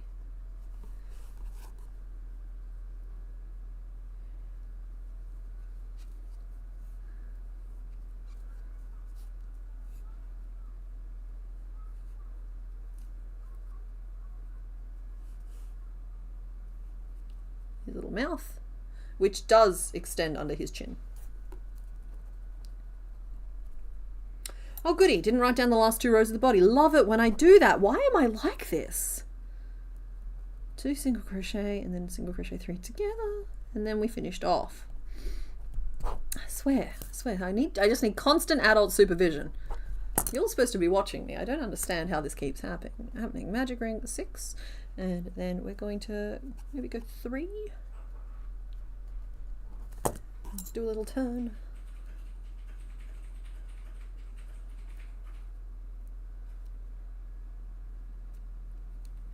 It's almost like Disney has been telling us from a young age that super good looking buff guys are jokes. Didn't watch Surf's Up? Clayton from Tarzan, yeah. Pebble and the Penguin, yeah.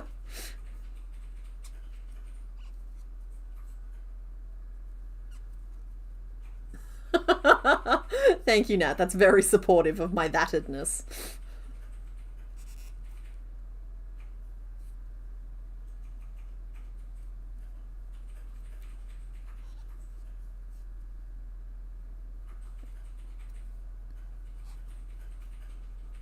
Okay, and turn back again. Single crochet and turn, and 3 single crochet and turn, and we might actually be almost enough, because this now needs to expand out to cover the lower part of this head piece, and with 3, so I can do my increases from the middle, which will keep it nice and even and equal and nice. keeps the sides sloping nice and smoothly, whereas if you put the increases on the end, it can get a little zigzaggy. So yeah.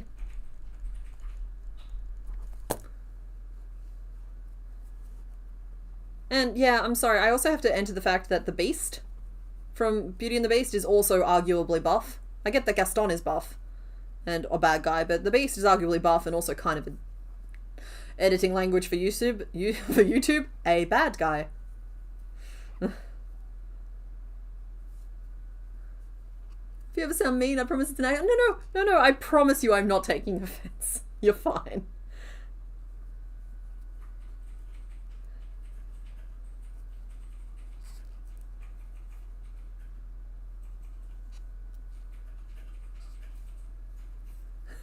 Mr. Bones, are you defending Gaston again?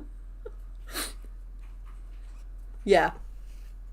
Twisted was one of the first movies Mr. Bones and I watched together. On YouTube. It's the musical from Jafar's perspective.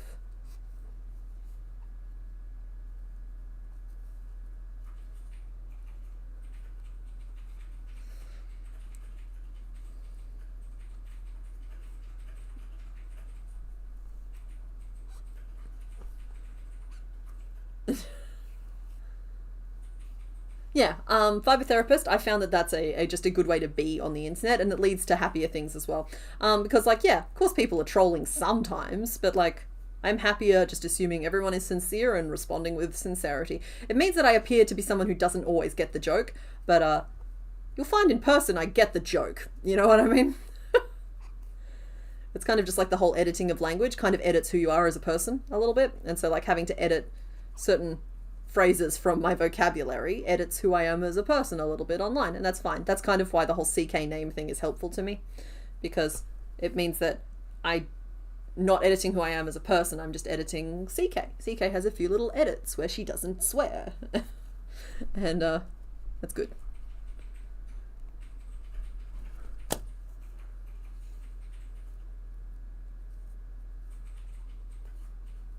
Gaston rips pages out of books, he will not be forgiven. Yeah, fair. Right, I feel that one.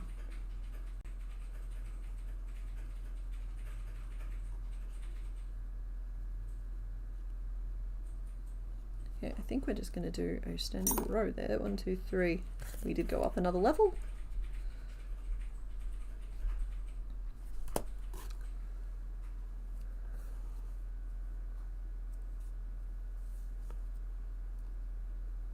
Hey, Mr. Bones, you're okay, honey.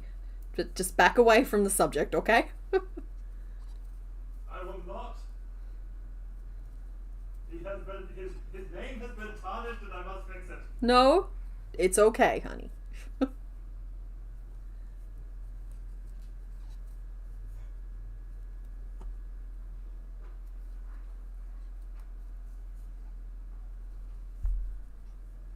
Thank therapist?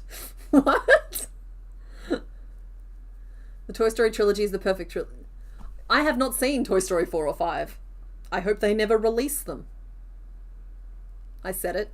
Yeah, no, Toy Story... Honestly, every time I saw a Toy Story movie, I kept expecting it to be the cheesy, awful sequel. Because, like, the first one was quite, like, a big resonant moment for me. I saved up all my money for, like, a whole year to buy a copy of the VHS. And then the second one was so good. And then I think we all went into the third one assuming it couldn't possibly be as good. You know what I mean? Like, we all went in expecting, oh, we love the first two, it'll be fine. The third one was there. I don't know how they did it, but they did it. Good for them. I'm glad they had the self-control to stop after 3. Yeah. I will not tolerate books being called medieval TikTok. Alright, yeah, no, I won't tolerate that either. So, Mr. Bones might be heading for a timeout.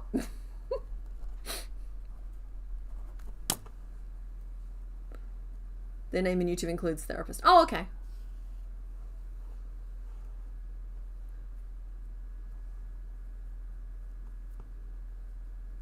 It's also fine if Toy Story 3 didn't click for you. I just don't think I've ever seen... And it's funny, because I always use the example of it being a grown man, because, like, I've never seen so many dudes who don't cry be that visibly emotional as the furnace scene in Toy Story 3. It's quite specific, and I just think that there was something beautiful, that there was like this cultural moment of it echoed through like that big portion of the population. My goodness, how much chin do you need, my little friend? Also, I think I've made this too wide. I'm worried that there's not going to be enough green showing, because it's meant to be quite a lot of green, and this is quite a lot of red. This is maybe the perfect type of thing for the back of the head. Okay, well, I've made you the perfect back of the head without the horns, but for the mouth, you need it to be narrower. Dang.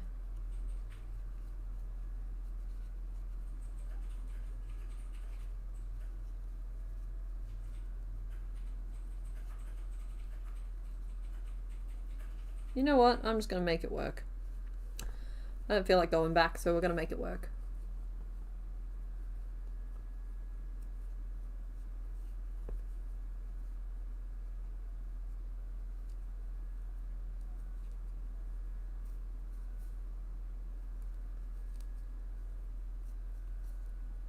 Yeah, Fluffy Chomper, sorry. I was being ironic. I do know that there was a Toy Story 4 and a Toy Story 5. I'm just not acknowledging them. Yeah, Jessie's song as well. It's another one that kind of hit for people, but it hit for a certain segment of people, you know? Yeah, my parents were also big on the whole non-swearing thing, but swearing also included things like shut up and stupid. It's very restrictive on the whole expressing oneself. Oh, bye Eliza, thanks for hanging out. There we go, we'll go 9 across. The Never-Ending Story. Okay, so I know that I've seen it. I think I saw it too young for it to land properly. Yeah, exactly, Mr. Bones. Like Westworld only has 1 season. Terrible shame. Such a promising, like, premise. Nobody tell him, okay? Nobody tell him that there's another one. He's carefully blocked it out. Do I acknowledge the 20-ish short films? 20-ish short films? Oh, is there 20, like, Toy Story short films? I didn't even know about them.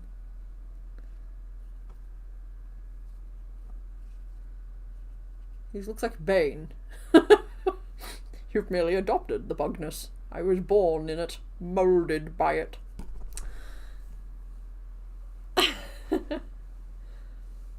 Aw, Weevilicious, that is a cute little, it's a very cute little dung beetle. Thank you for sharing that.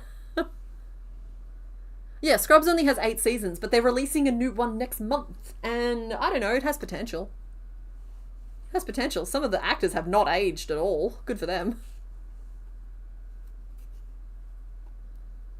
There is no live action on Lilo and Stitch. Cope. Agreed. The last season of How I Met Your Mother is just... When I tell you that that was a comfort show for me, when I tell you that I rewatched that show over and over and over and over again, and then they did that ending, and now I can't watch it anymore. And that's a betrayal. So, yeah, look, I watched it again recently, and it honestly wasn't as bad as the sting of the first time, but I think it was because it helped that I had time to, like, cool off on it. I still hate the last episode, and I still watch it, because otherwise I have this weird, like, open thing in my brain of, like, gotta close the container. But, like, it took something away, and that sucks a little bit. That said, it was their creation, it was their right to do whatever it was they wanted to do with it, and they had planned that ending from the start. It's just it was an ill-conceived plan.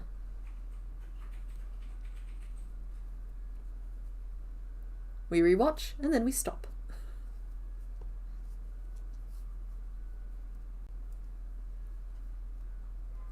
The Pit, Mr. Bones. You're talking about The Pit. It's not called Hellmouth Hospital. And it was 15 hours of an ER shift. Yeah. Oh, hey, look, somebody else got it straight away. Good job, Ladybug. Yeah, there's a season 2 of that out. Please no spoilers, because we are waiting until all of the episodes are out before we watch it. Because we are bingers.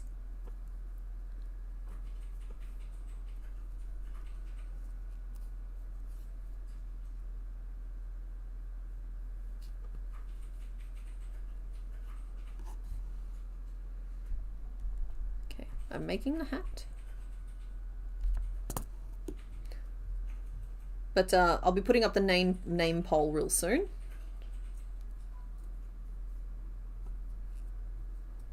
So be ready for that.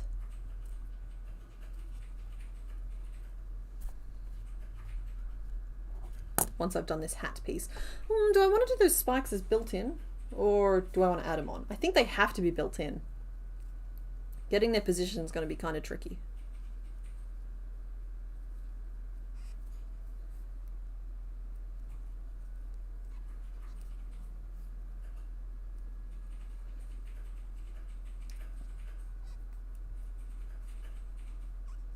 Okay, so it's 3 across again. I love Phineas and Ferb. Again, it's a show that I only saw as an adult, but the music is amazing. I remember we were sitting around doing a jigsaw puzzle a couple of years ago, and I was just like playing the songs in the background, and Mr. Bones concurred that there was just absolutely no reason for the music in that show to be as good as it is. Like, sometimes it makes no sense why they decide to like do that. I'm very pleased to have it, to benefit from it though. Let's see, I just changed 4 times, and we'll do a little slip stitchy thingy, and then a couple of little single crochets. And we'll do a little hoovy what's it there. They're gonna stick out like bunny ears, and they're not tall enough either. No, that's gonna just look wrong. I don't know how I'm gonna do it. The Blithedale Romance by Nathaniel Hawthorne was ruined by the last sentence. Okay, I'm getting the whole vibe of that feels like it's a book. So just like take a pen and cross it out.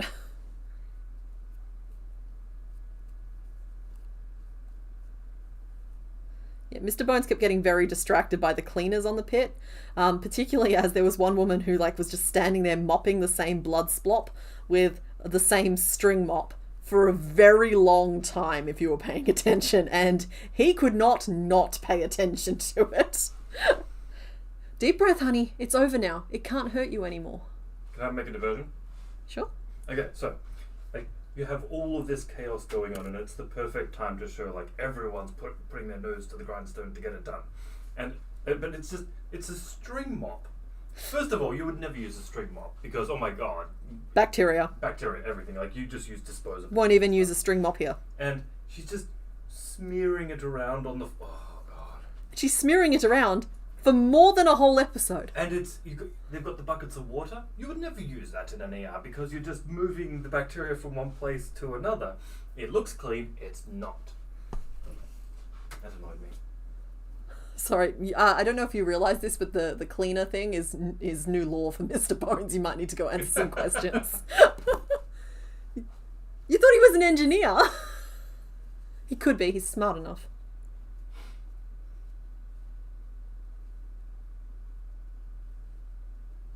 I agree, fibre therapist. I agree that you can't write in a book, but if that book is betraying you with an ill-intentioned last sentence, you could maybe take, you know, how like post-it notes have that like very gentle stickum on the back, or some like washi tape that's designed to be removed from paper, and just like very carefully redact the last betrayal sentence.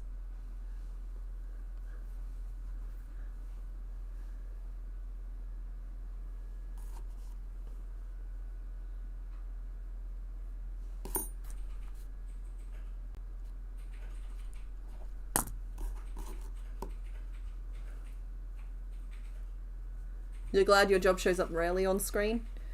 Yeah. It's kind of hard once you have like an approximate knowledge of things to not spot the problems. Like for a while there, you could tell that like writers really wanted to include like some like programming or like computer hardware type level detail jargon in their scripts, and if you know even a little bit about either of those things, and I know a little bit about both of those things, you bounce off it real fast once you realize that what they're saying is nonsense. So I feel bad for like anyone in a medical field who's trying to watch any medical show from, I feel like there's been a lot of improvement over the last 5 years, but maybe they're just better at hiding it. But like from like the early 2000s, it's just like watching medical shows must be really rough.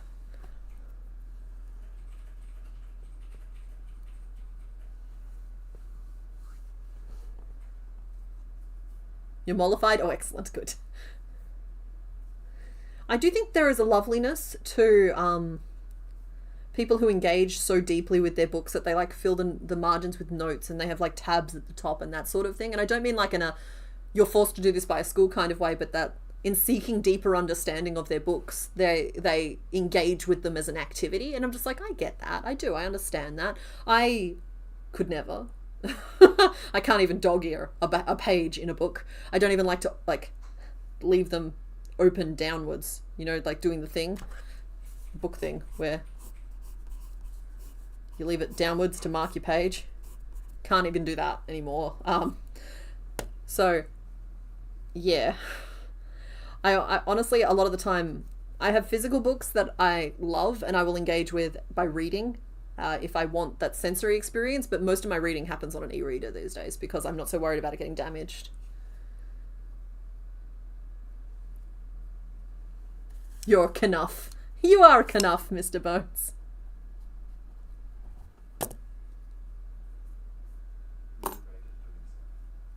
You are great at doing stuff. I actually think that's one of the things you and I kind of have in common, honey.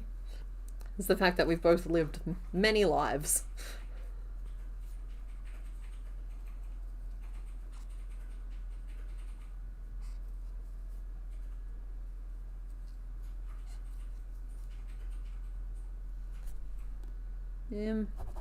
I did not do what I thought I did in the previous row, but that's okay.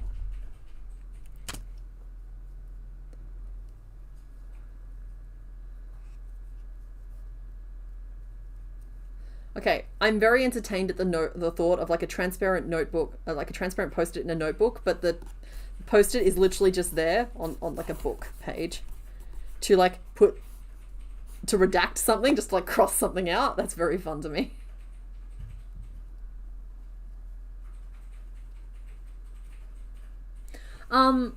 Fiara, for me personally, it's because once a book gets to a certain level of decay, I can no longer read it, and so it's like a curse, and it goes away forever. My allergies were really intense as a kid, and so any books that weren't in pristine condition, I was barred from accessing. So for me, it ties a lot back to that. Don't get me wrong, I have some that I consider special books that I've gotten like signed by the authors and stuff, and I keep them because they are treasured objects, not necessarily books. But as for looking after my books, it's just systemic of me trying to put off the decay for long enough that I can still access the stories within them. So, like, that's what it's about. It's not about the wanting to maintain an aesthetic, if that makes sense.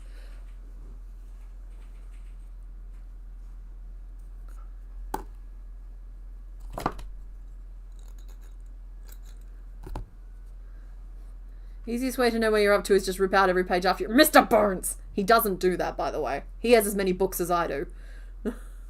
Puffs up like an angry cat. Guys, you're letting him get to you. I tell you, like, he now knows where he can push. He is joking, I promise.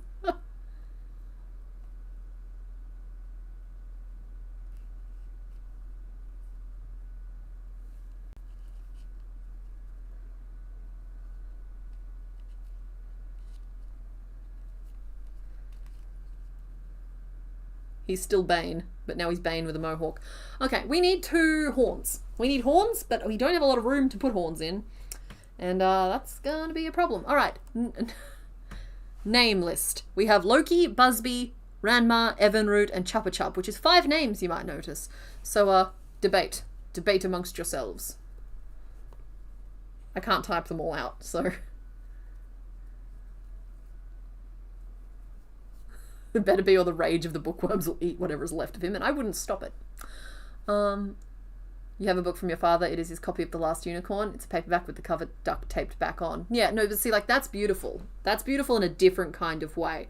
Like, I love stuff that has clearly been used and has a story. So, like, I do also understand the idea of, like, that broken spine on the book isn't a sign of disrespect. It's a sign of love. And, like, I do get that. Like, we have... Our table is from Mr. Bones' side of the family, and I'm being general because I don't know how comfortable he is with me sharing details, but basically it belonged to someone in his family, and now we have it, and it's it's a little, like, you could tell it's been used over the years, and I love that about it. And, like, if we ever got it, like, re-varnished, I wouldn't want it sanded down. I would want to keep all of, like, the scratches and stuff on it, because it's like, those are its stories. It's earned those.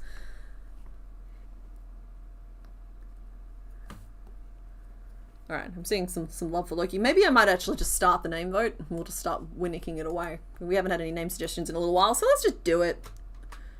And I'll just make the decision. I like Loki. I like Choppa Chop, which is a type of lollipop. Chop. There we go. Chop chop. I like Evinrude, which we now know how to spell. And I like... It's Busby or Ranma. You need to say it. Mongo is appalled. You tell him.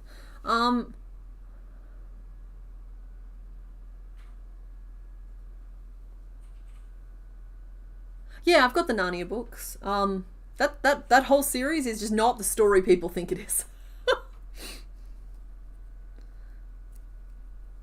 It's been a little while since I've read them now, but yeah. That is not 7 books of delightful fantasy adventure, you know? Alright, I saw Busby first. Busby goes on the list. And the poll has commenced. Name the little Yanma. We will definitely be wrapping this up by the 4-hour mark of the stream. For anybody wondering, we are coming to a close soon.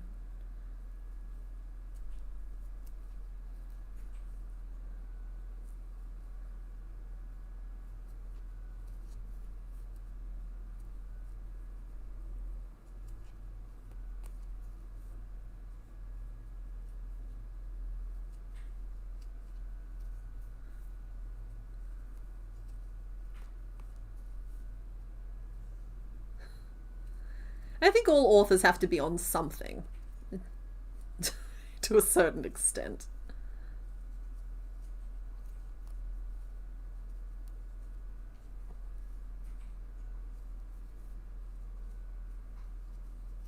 Okay.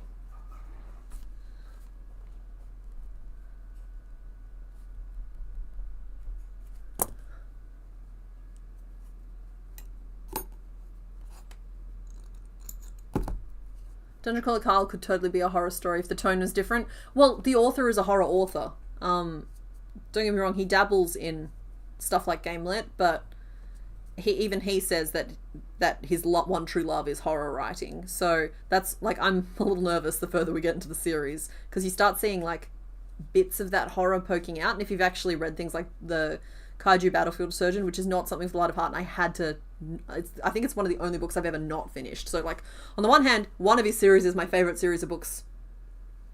In recent times, I don't know if I think ever is too strong of a word, but right now it's one of my favorite series of books. And then I have this other book from him that I could not finish because I did not want to subject myself to one of the scenes that was coming up, and I knew I knew it was actually going to go into this particular scene. So, like, that's a big wide range for an author to have, and I'm like, it makes me a little nervous because, like, you see, once you have experienced his horror writing, you see moments where it's starting to rear its head in Dungeon Crawler Carl, and then he's pulled back on it a little bit. And, like, I mean, at this point he's put out 7 excellent books, and I actually have the first half of The Parade of Horribles from Patreon ready to go as soon as I find time to read it. I'm trying to put it off as long as possible just so that I don't have too long of a wait, but Parade of Horribles is book 8. It's due out in May, I think. So, yeah, it's like, I need to have faith because he's put out 7 books and he hasn't crossed any lines yet, but the series is getting darker, and I know where his dark places live, and I know that they are too dark for me, and I'm nervous about that. You want to read Dungeon Crawler Carl? You should. Do it.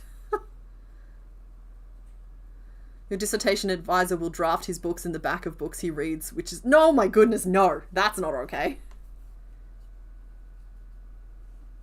Alrighty, and we have one tiny little pointy horn. It's not as pointy or as little as it potentially should be, but he will have them.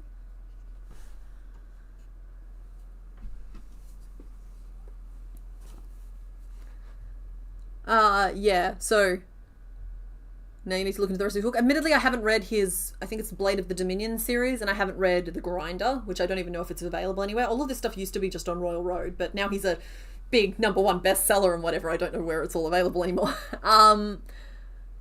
Sorry, I'm still just like, I'm so pleased to watch somebody like grind away and then just like get the recognition they deserve. That's just, that's the internet doing its thing the way it's supposed to. It's just really cool. Yeah. But I will say that if you do read specifically Kaiju Battlefield Surgeon, you will understand a reference that is made in This Inevitable Ruin near the end. A little bit more. It's just an Easter egg in This Inevitable Ruin, which is book 7 of DCC. Yeah, but that's also the scene that I just refused to put myself through. You want something that is funny? That's, yeah. Okay, start with Dungeon Crawler Carl. Don't get me wrong, it has its moment. It does get darker and there are sad moments. I cry during reading it sometimes, but it is very, very funny too. I'm so glad everyone's reading it now. Yeah, The Hunger Games, I read them, but I don't think they hit for me at the time. I want to go back and read them again. I haven't seen the movies, so I'm still kind of, I don't know, they feel more and more relevant every day. I read the first book and watched the first movie and the first few chapters of the second book until President Snow showed up and then you stopped. Okay. I have stopped working altogether. I'm just sitting here. That's fine. Apparently, that's fine. I will make the little paddles for the back of his tail. Which I think they're just little 4-stitch tubes. Echo, I've just glanced up at the, Yes, I've seen your Bane, Yanmar. Are you hungry? I'm hungry, but stream's rapid. Would you like some cheese? I don't understand. I can tell that you're hungry. Can you? I can hear your stomach. Oh no! Would you like some food? Like some cheese or I'm wrapping up stream in the next 10 minutes, okay. So like probably not. I'm so sorry. That's so embarrassing.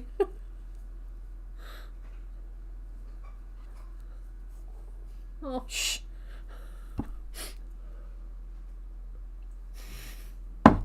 Sorry, what I was saying, Echo, is that those are very impressively tabbed books. Why are you acting up in front of all of these people?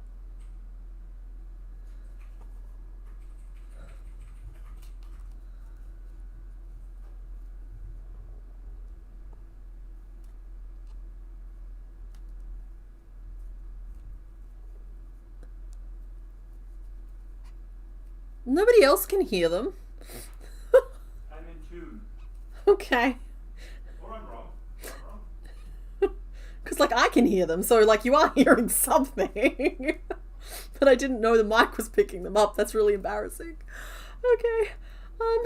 This is fine. Yeah, I'm making little, tail paddles. Maybe that's why I got distracted, possibly. Thank you, everybody, for your affirmations. Here we go. What was that bit? That was horn. And this is tail fin.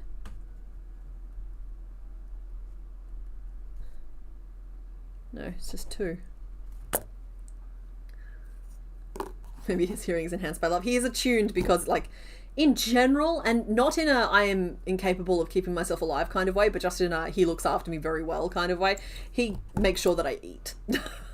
He makes dinner every night, and he's pretty good at supplying snacks and whatnot when I get a little too hyper-fixated on things or hyper-focused. So, yeah, it would make sense to me that he has reached an attunement with when I'm hungry.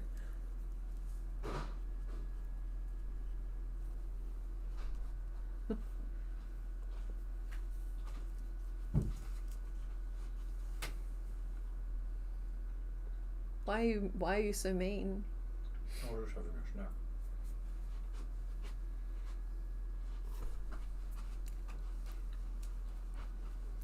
I have cheese. He was standing there eating it in front of me.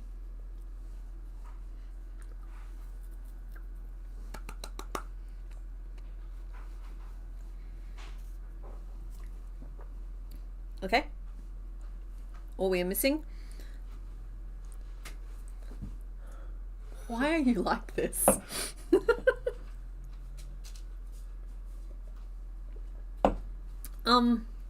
Wings. Wings and legs. I feel like I'm getting some vocal fry or something happening at the moment. That's okay. We're okay. We were talking about... Oh, wait. We were talking about How I Met Your Mother, and we all agreed we hated the ending. So, you were in good company.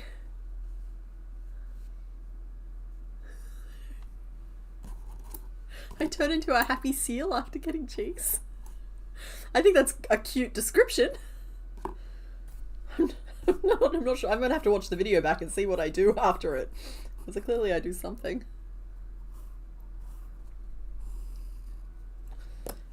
I hate doing colour changes in pieces like this.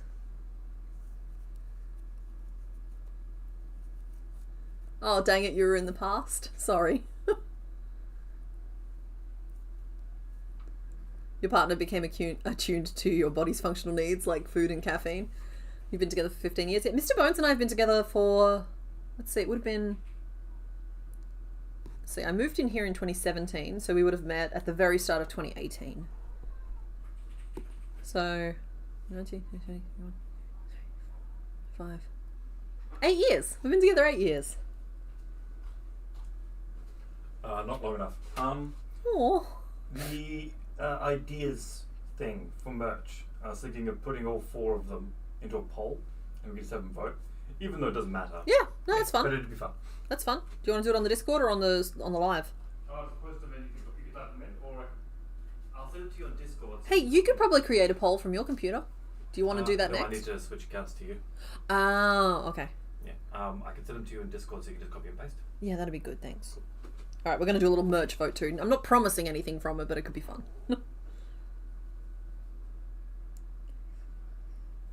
8, 9, 10. All right, I have chained 10. We're going to turn, and I'm going to go, I think, 2 single crochet, a half double, and a half double, and then we'll go double, double, double, half double, single. So that's the plan.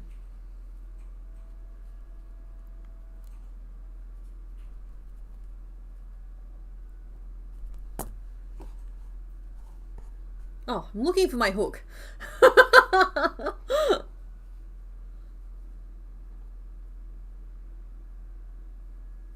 Well, I mean, I'm gathering intelligence. The name poll is still up. That is true. I did leave it up for a long time on purpose. It looks like we have selected the name Evanroot, which is great. Perfect name for our little boy here.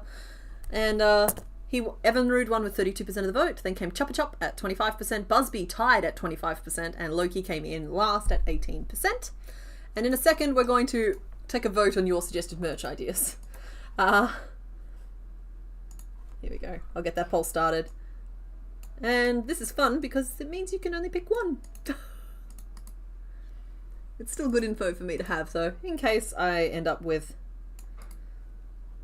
Honestly, okay, here's the real skinny about it.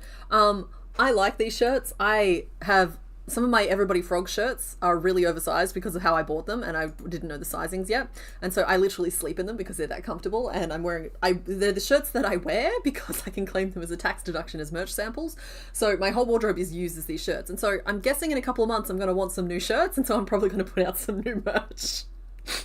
Because then I get a bunch of new shirts, and it works for me, and it means that, I mean, you guys may as well end up with some merch in the meantime. But, yeah, no, I'm toying with the idea of getting someone to help with the designs this time. Because, oh no, that did not turn out the way we thought it would. How did "Can't Stay Away from the Beak" end up on this list? There we go. Vote for your favourite merch concept that's come up this stream. Mr. Bones, if it's not too bad, I would get you to, please track the results when they come out too, just because, like, again, I would just like to have them, and I'm gonna lose them if I'm responsible for it. Maybe I'll send them back to you on Discord, that works. Okay. Because it's mildly music shop. Oh no, it is fun. Oh, it's very funny. That shirt really is comfy, yeah. And like, this is not by any means me going like, hey, buy my shirts. It's just me telling you that that's why I wear them all the time. It's because they're the only t-shirts I own. With the exception of those 2 that I got from the store. She's a designer of some kind. But like, they had like I've got the frog one and I've got the Halloween one. I also love both of those shirts. But yeah, you see them all the time because they are the only shirts I own. I am a simple creature. I don't like to make decisions.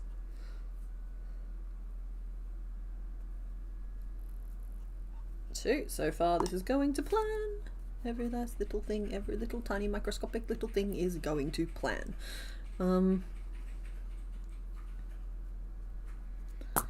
That one needed to... Oh, should you just have 1? No, it needs to be slightly thicker. It should be 2.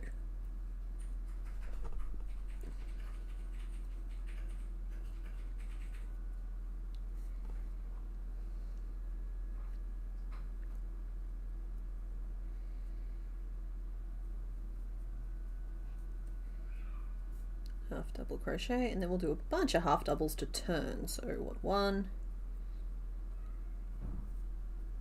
2? Is 3 enough, you reckon? 3 should be enough to turn.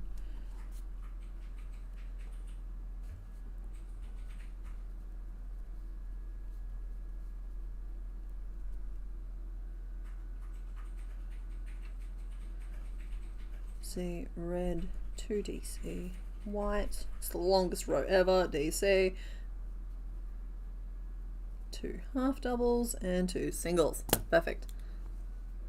Really? Megapod or Pidgetot? Okay. That's such a stream specific thing.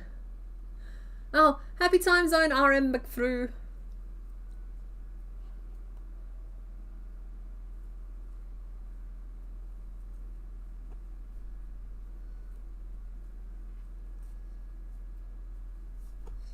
Now watch me work over all of my ends so that the back of this wing is neat enough to use.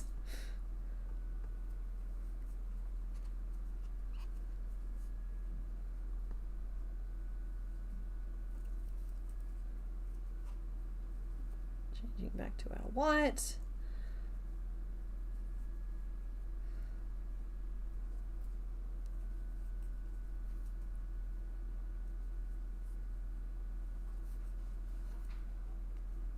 To answer your question, no, I'm not sure I've really nailed the shape here, but I'm sure as donuts not going back to do it again. It's a little bit fat and not quite long enough, but I think it'll get the job done, and it is, to be fair, exactly what I drew. Oh, hi Daiquiri! Welcome! What? Guess what? What? Oh yeah, I have an Etsy store, if you're asking me. If you're asking someone else, I don't know the answer. But yeah, the Etsy store... Oh, Mr. Bones is sharing a link.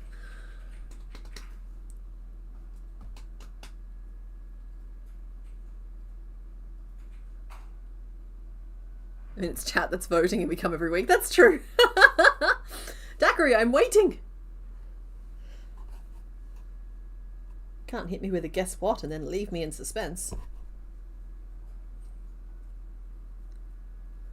Couple of days ago you caught a shiny Froakie. Oh, I love shiny Greninja.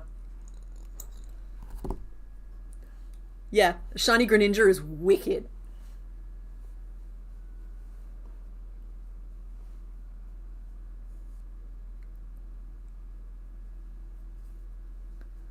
I had to egg hunt for mine. I had to hunt like what I think it was like close to 200 or 300 Froakies, which I know is still under odds, but my goodness, that was some hard work.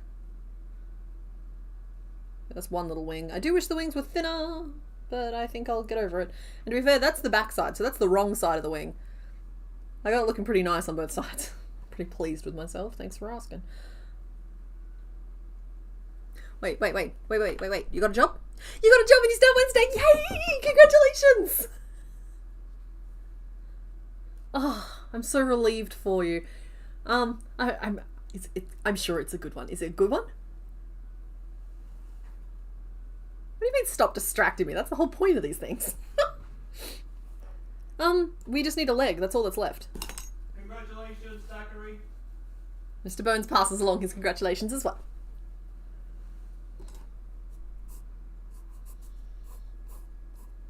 Okay, the leg has to be an annoying little shape. I'm probably going to cheat a little bit with the legs. I think with Jan Mega I literally just worked over a long tail. Maybe we do that again. Yeah.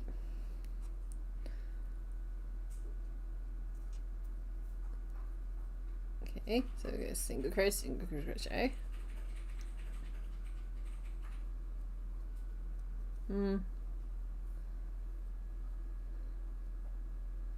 No, we'll go single crochet and then picot. This is extra fiddly.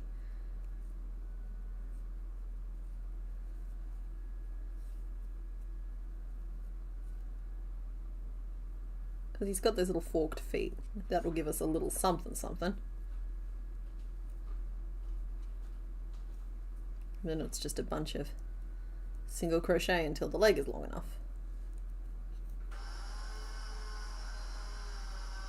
It's literally around the corner? Awesome! Oh my goodness, seriously, the quality of life from, like, even if it's just cutting your commute from, like, 40 minutes down to 10 or 15, the amount of, like, the volume of life you get back is ridiculous. So 1, 2, 3, 4, 5, 6. I'm so pleased for you. I am. I'm very pleased. That was a single crochet and a picot, and then 2, 3, 4, 5, 6, 7. 7 single crochet. We finish off, and that's a foot. See? And then by working that little picot where the tail is, you get these little...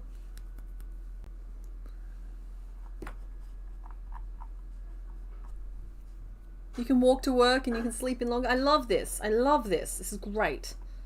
That is a life upgrade right there.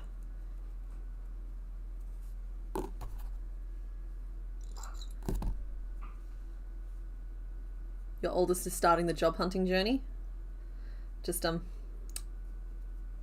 something I wish I had been told was that, you're allowed to just pick something and go do something else later. Or pick something that just works in the meantime while you find the something else you want to do. I mean, I've talked about it before, but I've sold roofing materials, I've worked in call centers, I've sold internet plans, I've worked in real estate. Yeah, it's just like, I did a whole bunch of stuff.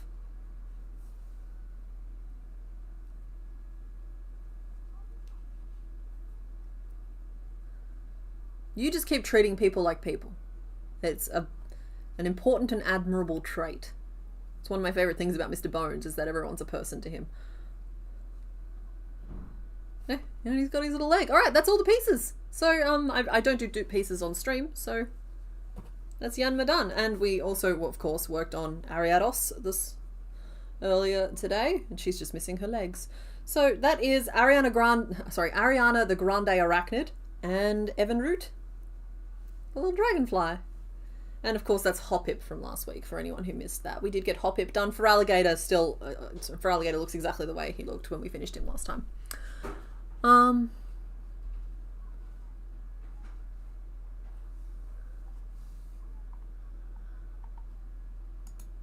Yeah, okay, cool. I'm going to close this poll off. And I'm just going to try and copy and paste the results to Mr. Bones so I don't have to remember them for later.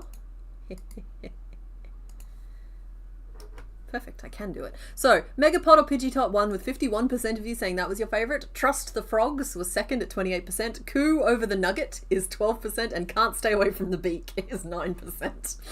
So, thank you for your input. I appreciate it. So, that's the Pokemon for today. I will do a reveal for the other options, because the theme today was Bug-Eyed. And you guys picked options 3 and 4, and so we still have 1 or 2 to reveal. So, number 2... was Ladybar, and again, see, we got the grey of the eye right there, matches the grey of the door. I did pull a bit of a fast one with the fact that it was the eye colour, not the Pokemon colour, but otherwise all of them would have been red, okay? Otherwise every single one of these would have been red. And then number 1 was Scizor, who I call Sizer, but I think Scizor makes a lot more sense. And again, look, he has yellow eyes. I was low-key hoping you'd pick him today so I could get him off the list, but that's okay. We ticked 2 other bugs off, and that's good. So yeah. Oh, sorry, I can see them on my screen. You can't see them on yours. There we go. It's a weird zoom in type of thing that I have to set for. So there you go. We have... That's it. That's all of them. Have I forgotten to reveal anything? We've named them. We named Spinnerack as well. He got named Ariadne. He was named Ariadne. I was going to say Bud, but no, it was just one of the options. Congrats for even putting that on the board, because you know I'm nervous about him. Thank you. I was like, you know what, today might be the day, because like I'm just tired enough to be stupid enough to do it, and if it turns out bad, at least it's done. But like we're slowly collecting a small handful of like Tyrogue and Scissor, sorry. Yeah. But yeah, I'm gonna go make like 3 kilos of cookies and fill the freezer with them, and I'm looking forward to that, and that's gonna be a great deal of fun. Oh, in the anime he says Scissor? Okay, well maybe I'm right then. We didn't make Spinnerack, Duchess Cassandra, we just named them. We made Spinnerack a while ago during the Soul Silver series, and he never appeared on stream. I'm sorry, a lot of them are in a bag at the moment. I still need to sort through and pull out all the Gen 2s so I can show them again. But we're at nearly 60 of them, so that's quite a lot. Anyway, I'm going to go now, so you guys have a great afternoon, or evening, or morning, or wherever you currently are on the time. And there's no video on Thursday, but I will see you next Sunday for stream. So that's the plan. Bye. Why? Why is everything like this?